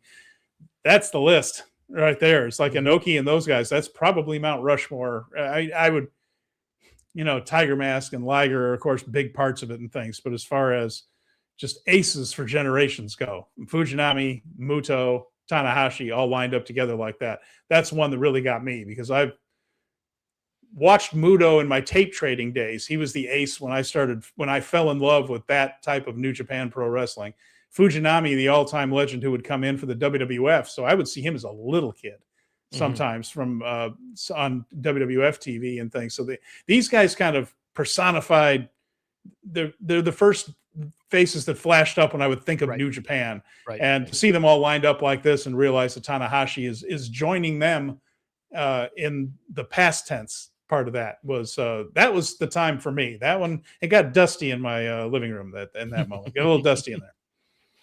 I actually didn't cry last night, and I thought I was going to. I think I was just so incredibly overstimulated by everything they're doing. Like, I got an Apple Watch, right? And this thing has my resting heart rate at like under 100 beats per minute, almost all the time. I got no less than 10 times that my resting heart rate was above 120 beats per minute last night during the show. And I'm just like, I'm sitting there watching the show, but it's just like, it was such a mental, just like your body is just trying to react to all of these things. You and I, we've been talking about the show for a year, like we've been talking about what this is going to be like, this event and all this stuff. And I'm sitting there and it's happening. And it's like, it's wild, man. It was just, I felt like Okada, where I was just kind of reflecting on where I am and what I've done and what I've accomplished. Tanahashi and I are kind of the same age. You know what I mean? Like, and obviously he's way more successful than I've ever been, but I don't know. You think about you think about the wins and the losses in your life, and what you've grown, what you've built, what your things, and like, we don't have wrestling careers, but we all understand and we all feel that passage of time and not being young anymore and not being able to do the things that we used to do, but like, you still yearn and you still have dreams and you still have all these things, and you hope that the legacy and the things that you built in your life, that people look fondly upon you, and that what you did with your chances in this world meant something and gave a damn. And for Tanahashi, man, fuck. Tokyo Dome City was Tanahashi Dome City this weekend. Okay. And this dude got every bit of validation that he has earned through the course of his 26 years in this business. And it was incredibly gratifying to see that in some way, shape, or form, every aspect of his career was represented in this retirement, and he got the send-off that he deserved. There was one more guest. Yes. And after Fujinami and Muto left the ring, Tanahashi even played it like, oh, I guess it's time to leave, Well, then Stardust hit. And I got tipped off to this a little bit before it happened, and I was like, it's happening, huh? And then when it happened, there was absolutely no way in the world it couldn't have happened. You know what I mean? Like, it would have been so glaring if he wasn't there. There were 3 different interesting music cues. And the first one we already talked about with Okada coming out to his AEW music and not the traditional Rainmaker one, for the points we made earlier. Tetsuya Naito, Stardust starts. Bushi comes out first, and then Stardust stops. Stardust stops. After that, music starts up again, and it's moves from Los Ingobernables on the big video boards to Los Tranquilos, and Naito's new music, which he brought out for his Noah appearance on the first, began to play. I think that might have been the end of the iconic Stardust theme in a way. I think that's what it was saying. So I do think, in hindsight, after seeing this, I think Naito's retirement happening in New Japan one way. Yeah. Or Oh, another. yeah. You know, like when it's time to put it down, like it may not be the Tanahashi retirement. But the question is there's no way that he's not getting something like no, this. He's definitely. I'd say he's coming back ever since he left, and you know that he's coming back. But here's the thing: he didn't look good in the Noah show at all. So you know, the Naito doesn't have a whole lot left in his tank in the first place. But the whole thing is they transitioned away from Stardust to his new theme. I wonder if it might be his retirement before we hear Stardust again. Is the whole point, that the classic theme that he had throughout his New Japan career. So he comes down to Ryusei. Yasuda that was in the black. The black sheep of that family, the Yasuda family. He came out in the same pageantry for the Naito entrance at Noah as well, where he came out first and people thought it was Naito, but it was actually his herald, and then he comes out with the pomp and circumstance after. Anyway, exactly. So that's Masatori Yasuda's twin brother. Naito does come down to the ring. Thought it was funny. They kept showing Tanahashi, and he would look at the camera and tap his wrist, like, "Hey, you want to, tell him to move us along." Like the classic thing with Naito is like, "You want to? Can we do this?" Chewing the scenery. Yes, exactly. So he took his time getting down there, said a few nice words for him. Said, I'll probably never be in a New Japan ring again. Oh, Tetsuya. And then just says, but I would like to meet again someday. And then gave him the LIJ fist and allowed Tanahashi to do it back. I think everybody was expecting him to cheap shot Tanahashi on that, but he didn't. He let him do the fist. And then after a while, he gave a slight bow, a wink, and then spit on him. And so just classic Naito right there. And he left. That was nice. Afterwards, we got thank you words from Tanahashi. Nothing real loquacious, but a nice, heartfelt speech. We got the air guitar. He got the crowd to do the wave. We got the full 10-bell salute. He walks back up the aisle, and we think it's just about over. But no, he gets on a parade float and has the other members of Hantai. Literal victory lap around the Tokyo Dome. And the members of Hantai, like Bolton and Aaron Wolf and Goto and Yoshihashi Desperado and Despe, they're all out there like wheeling him around. And Brad mentions this. Jeremy, I did not see on camera. They didn't do a very good job of catching the surrounding parts of the ring. But Brad has a question. It seemed like the only people who came out during the ceremony around the ring were Hantai.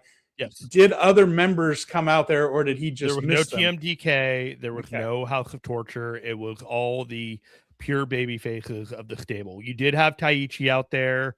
Goto was out there. All the Hantai people, but Kojima, there were no War Dogs. There were no House of Torture. There was no TMDK.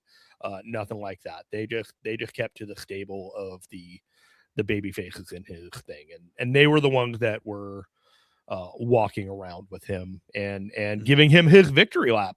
Yeah. Emberill 88, the group of guys who came out after, can we talk about how 2010 to 2019 NJPW was maybe the best period of a pro wrestling promotion ever, from Kojima and Tanahashi in 2010 to Ospreay Shingo in 2019? Awesome. It's certainly up there. I mean, it's certainly up there with the 90s All Japan and 90s New Japan. And any other hot area. It's entirely responsible for birthing a generation of pro wrestling that wouldn't be here right now. Yeah. Oh, Omega was down there because he was one of the honored guests who came down the aisle and got an entrance. So those guys were, Jeremy Orr's asking about Omega. So he was, I think they stayed around outside the ring in their. Omega actually on the back.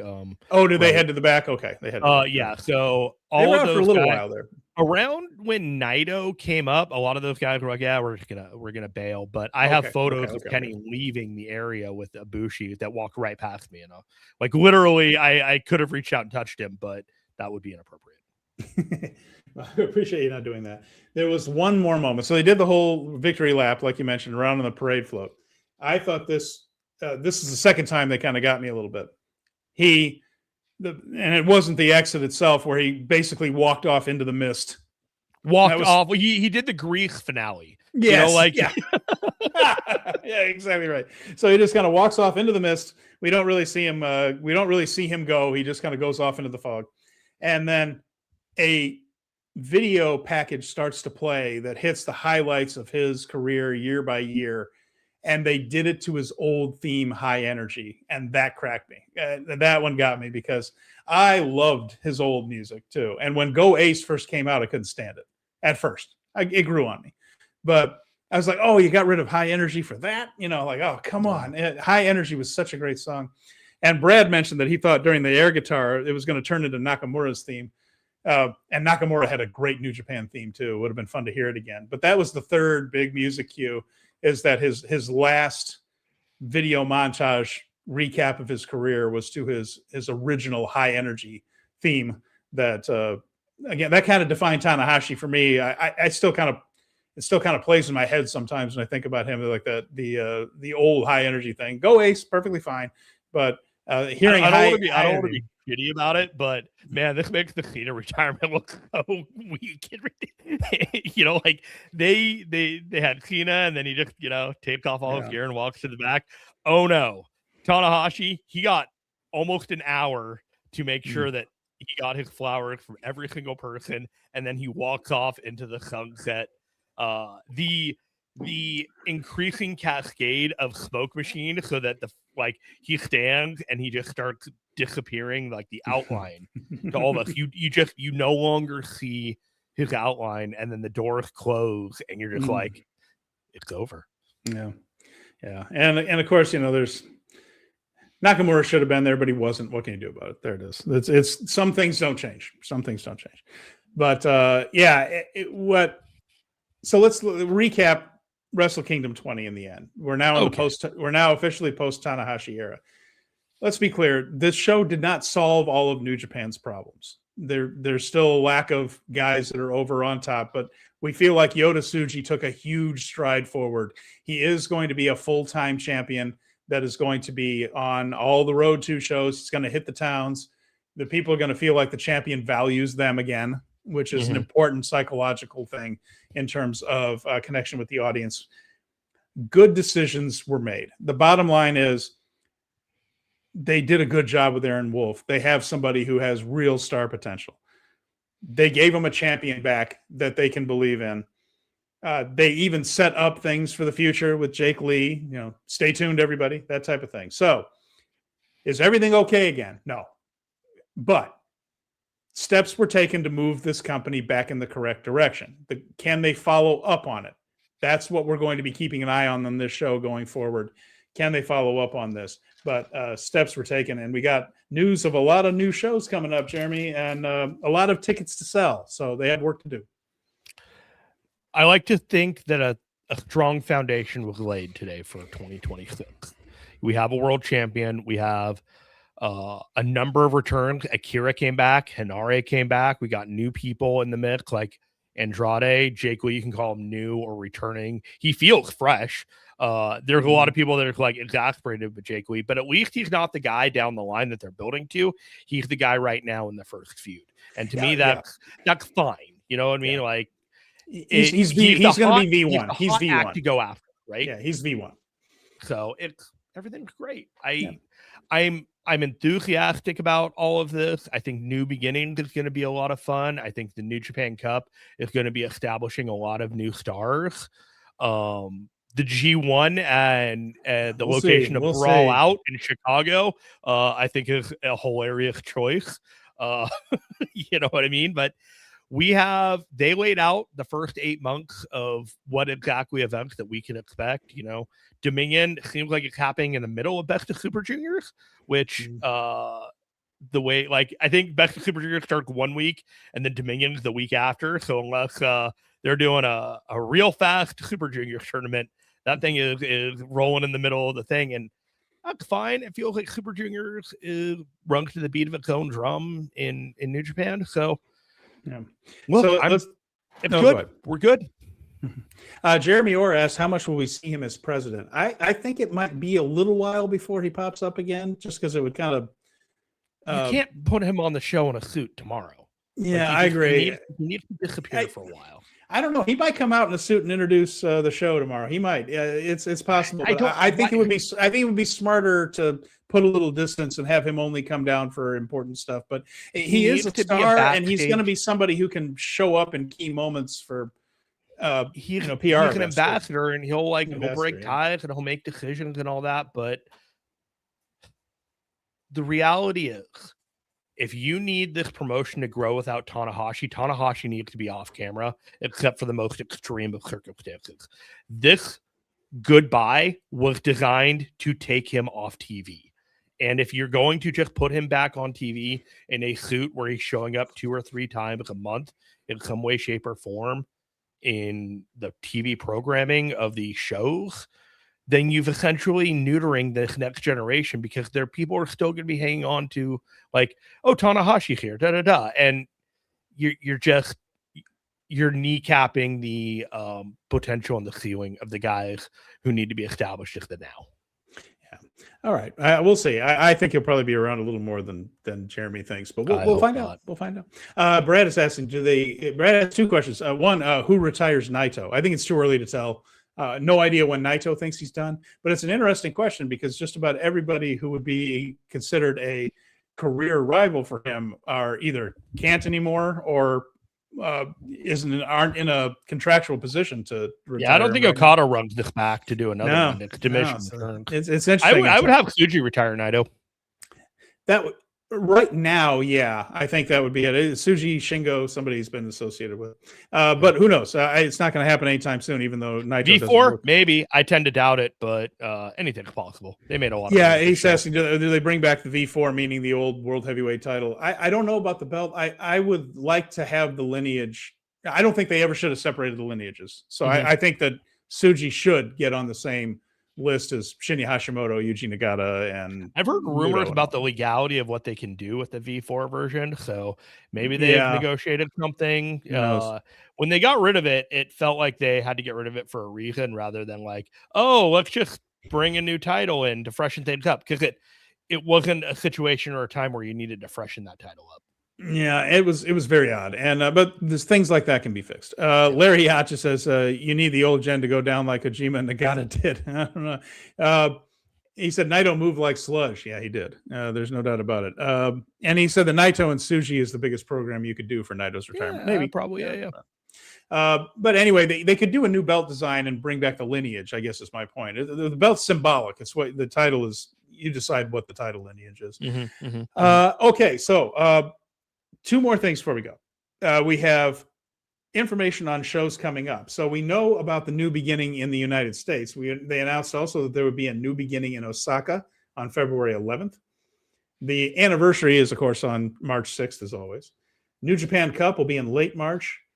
They announced Sakura Genesis, Red Zone Hiroshima. That's another show. So two biggies in April.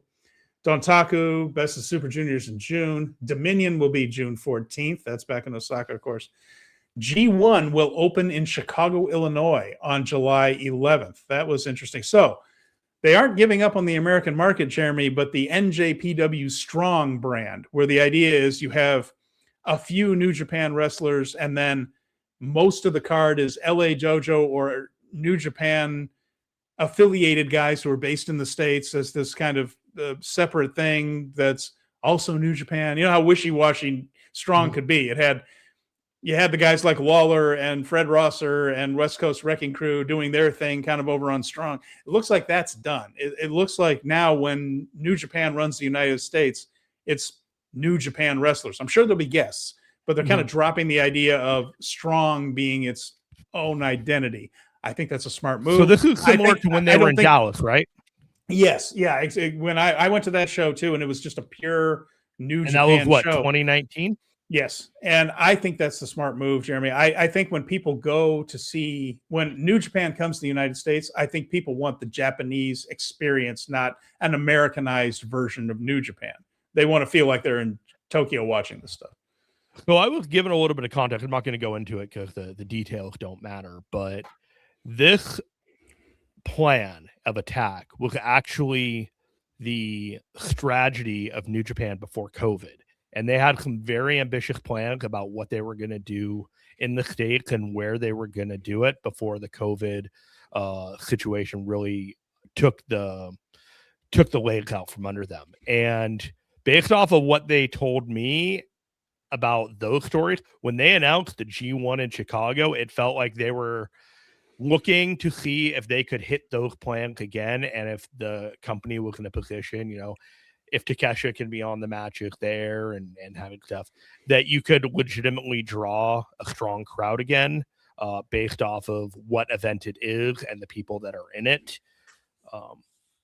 It is a good sign for me that they are being aggressive in a way that their shows in the States are supposed to matter, rather than we're just going to put on a show and get some of the talent that doesn't want to come from Japan and then supplement that with people that New Japan audience doesn't necessarily see as a star. So we were wondering what the approach was going to be. If it starts developing that way, I'll go into it a little bit more. But for the most part, from what I see here, it sounds like an ambitious yet optimistic plan for success.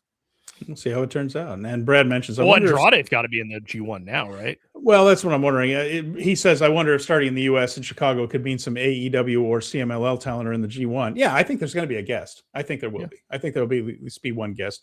And Larry Yacht mentions Soberano Jr. finally making his New Japan proper debut. Fantastic Mania coming. And also at maybe some of those U.S. shows, we can get some CMLL talent in as well. That's good too. Soberano Jr.'s never been in New Japan? I feel like I think he may have been when he was. I think he may have been. I think he's been at Fantastica Mania before. Yeah, I think he has. But he's different now. I could be wrong, but I was like, I'm pretty sure that's where I first saw Soberano Jr. was in a New Japan ring. So, Jeremy, you got to catch a plane. While you are in the air, New Year's Dash is coming up. I'm going to run down the card here. We will talk about this in depth on Thursday. Going to be another very full show on Thursday. First match of New Year's Dash, Oda Ward Gymnasium, as always. Shota Umino, Yuya Uemura, and Katsuya Murashima against Team 150, Ishii, Taichi, and Kojima. Generational clash, they're calling it there. Second match, Phantasmo and Shoma Kato against Rocky Romero and Konosuke Takeshita. So that's going to be the Takeshita match for New Year's Dash against Kato and Phantasmo. So I would imagine that would be a victory for Takeshita, probably. I would guess. So maybe they'll do something different with it, but maybe. I hope Rocky gets pinned. That's what I want. ELP beats Rocky? Maybe so. Yeah, sure. Not. And then let's see what else. Third, Hiroki Goto, Yoshihashi, and Bolton against the House of Torture, Sanada, Yujiro Takahashi, and Kanemaru. Seems like Bishamon and Bolton, to me, I say win that and build to them challenging for those trios titles. That's the match. That's what I would like to see in a full match, is Bishamon and Bolton against TMDK. I would enjoy that at some point down the road. Hopefully we'll get that after this tag match that we got at New Year's Dash that keeps Zach and Ryohei. Do you think that they'll do another double champ scenario now that we got one top guy as a double champ? Do you see Zach and Ryohei holding two different types of belts? I don't know. I don't see it. And I wouldn't recommend it either, just for other not reasons having to do with Zach and Here's one for you that I thought was interesting while we were talking about all this. Andrade is potentially in the Callis family. Rocky Romero is around in the Callis family, but Rocky Romero is not representing Andrade in any way. He's a Callis family guy in AEW, but he's United Empire over in New Japan. And I was just thinking about that. I'm like, I hope we get some clarity on that this week. You're asking for clarity regarding the Callis family? Yes, all right, I absolutely am, Steven. Keep dreaming. All right. I have high expectations and nothing else. I don't think Don Callis has clarity as to what the Don Callis family is doing. Fourth match, Gabe Kidd, Hiromu Takahashi, and Clark Connors against the United Empire, Andrade El Idolo, Francesco Akira, and Jacob Austin Young. So there you have that one. Then we have Aaron Wolf's second professional match, teaming with Toru Yano, Yo, and Master Wato, so the former Trios champions. They'll take on another branch of the House of Torture. This one's Ren Narita, Evil, Don Fale, and Dick Togo. So look forward to Wolf and Fale, see what kind of feats of strength Wolf can do with Fale to me. Anyway, that's what I'm going to be looking for in that one. But these are all multi-person tags. They aren't the biggest deal. Yeah, no, I looking at it, I'm just like, okay, who's Aaron Wolf going to kill in this match to get the win? That's basically. But look for there to be challenges. Look for some champions to get beat, and look for other people to grab the microphone and start some stuff. You know, the New Year's Dash typically tries to set up a few challenges up there. It was New Year's Dash in the beginning. It was like, oh, I'm going to Wrestle Kingdom and I'm going to miss New Year's Dash. That show could be really good. And now after I've watched Wrestle Kingdom, I'm like, yeah, I'm okay missing Dash. It's fine. I got what I needed out of it. Hard to top that. Yoda Tsuji, David Finlay, Shingo Takagi, and Drilla Maloney. So here's your unaffiliated / War Dogs again against Jake Lee, Callum Newman, Great Okan, and Henare. And then we have a junior heavyweight tag team championship match. This is a four-way, excuse me, 4 teams out there. And this is going to be Doki and Sho versus Desperado and Kukai versus Eagles and Fujita versus Ishimori and X. Basically everyone that was involved in that Schmaltz match the night before. Correct. And then we have the main event, the IWGP tag team titles on the line. Yuto Ice and Oscar, the Knockout Brothers, against TMDK, Ryohei Oiwa. And it's, I'm looking at the page here, Jeremy. I'm sorry, I didn't mean to bust up laughing, but this is what is written on the NJPW 1972. TMDK, Ryohei Oiwa, and Yota Tsuji versus the Knockout Brothers. Love it. Pretty sure it's Zack Sabre Jr. and not. Yeah, Yota they probably Tsuji. copied and pasted the last time the Knockout Brothers had an opponent. God. Nice work, gentlemen. Wow, we went 2 hours for our 200th episode, Steven. It was meant to be. Did it. Yeah, definitely. So, all right. With that in mind, we will be back on Thursday with plenty more to talk about. We're going to be talking about the week that was, Jeremy's experiences. We'll be talking about New Year's Dash, and we'll be looking ahead toward the New Beginning shows. There's also going to be a Blue Justice and Chiba to look at. Plenty of stuff coming on Thursday. And once again, this is our 200th episode of this show. And you guys are amazing. We love the interaction with all of you. Thank you to everybody who sends us feedback, who sends us comments out here. We're grateful for all of it, and we're grateful you spend your time with us. We've loved every minute of it.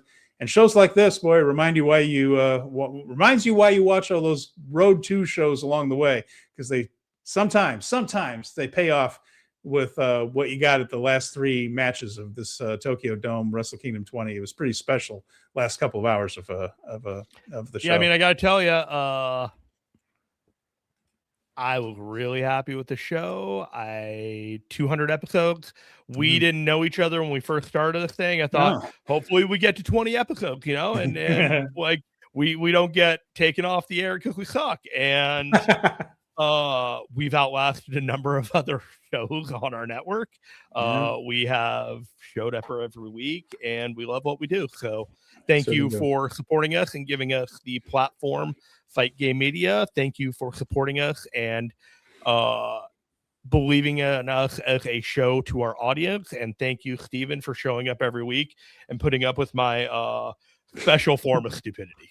Well, thank you for putting up with my cranky old man stuff too. So I appreciate that. But get off your lawn, Steven. Get off my lawn. But no, we went through a couple of different forms. The show it's been a podcast only. It's been a pre-recorded video. It's been live video with interaction.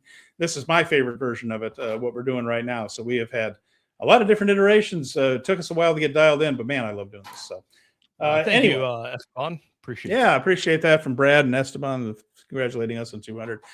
Anyway, time for you to head to an airport. Time for me to get some sleep. I might go to Tuticon beforehand. That's the only place I haven't managed to go. I went to Minoru Suzuki's shop. I went to Yuji Nagata's shop. I went to a specialty New Japan fashion shop called Howman. I went to all the places. I guess Willow Nightingale actually ended up going to that one place right after I was there, and had I stuck around like 10 more minutes, I met Willow Nightingale. Oh, well, there you go. That's okay. Okay, so with that in mind, everybody, we will talk about all of it on Thursday at 5 p.m. Eastern, as always. Thanks for listening, for either live here or later on a podcast. For Jeremy Finestone, I'm Stephen Conway. This has been Speaking of Strong Style, and we will talk to you again real soon. Bye.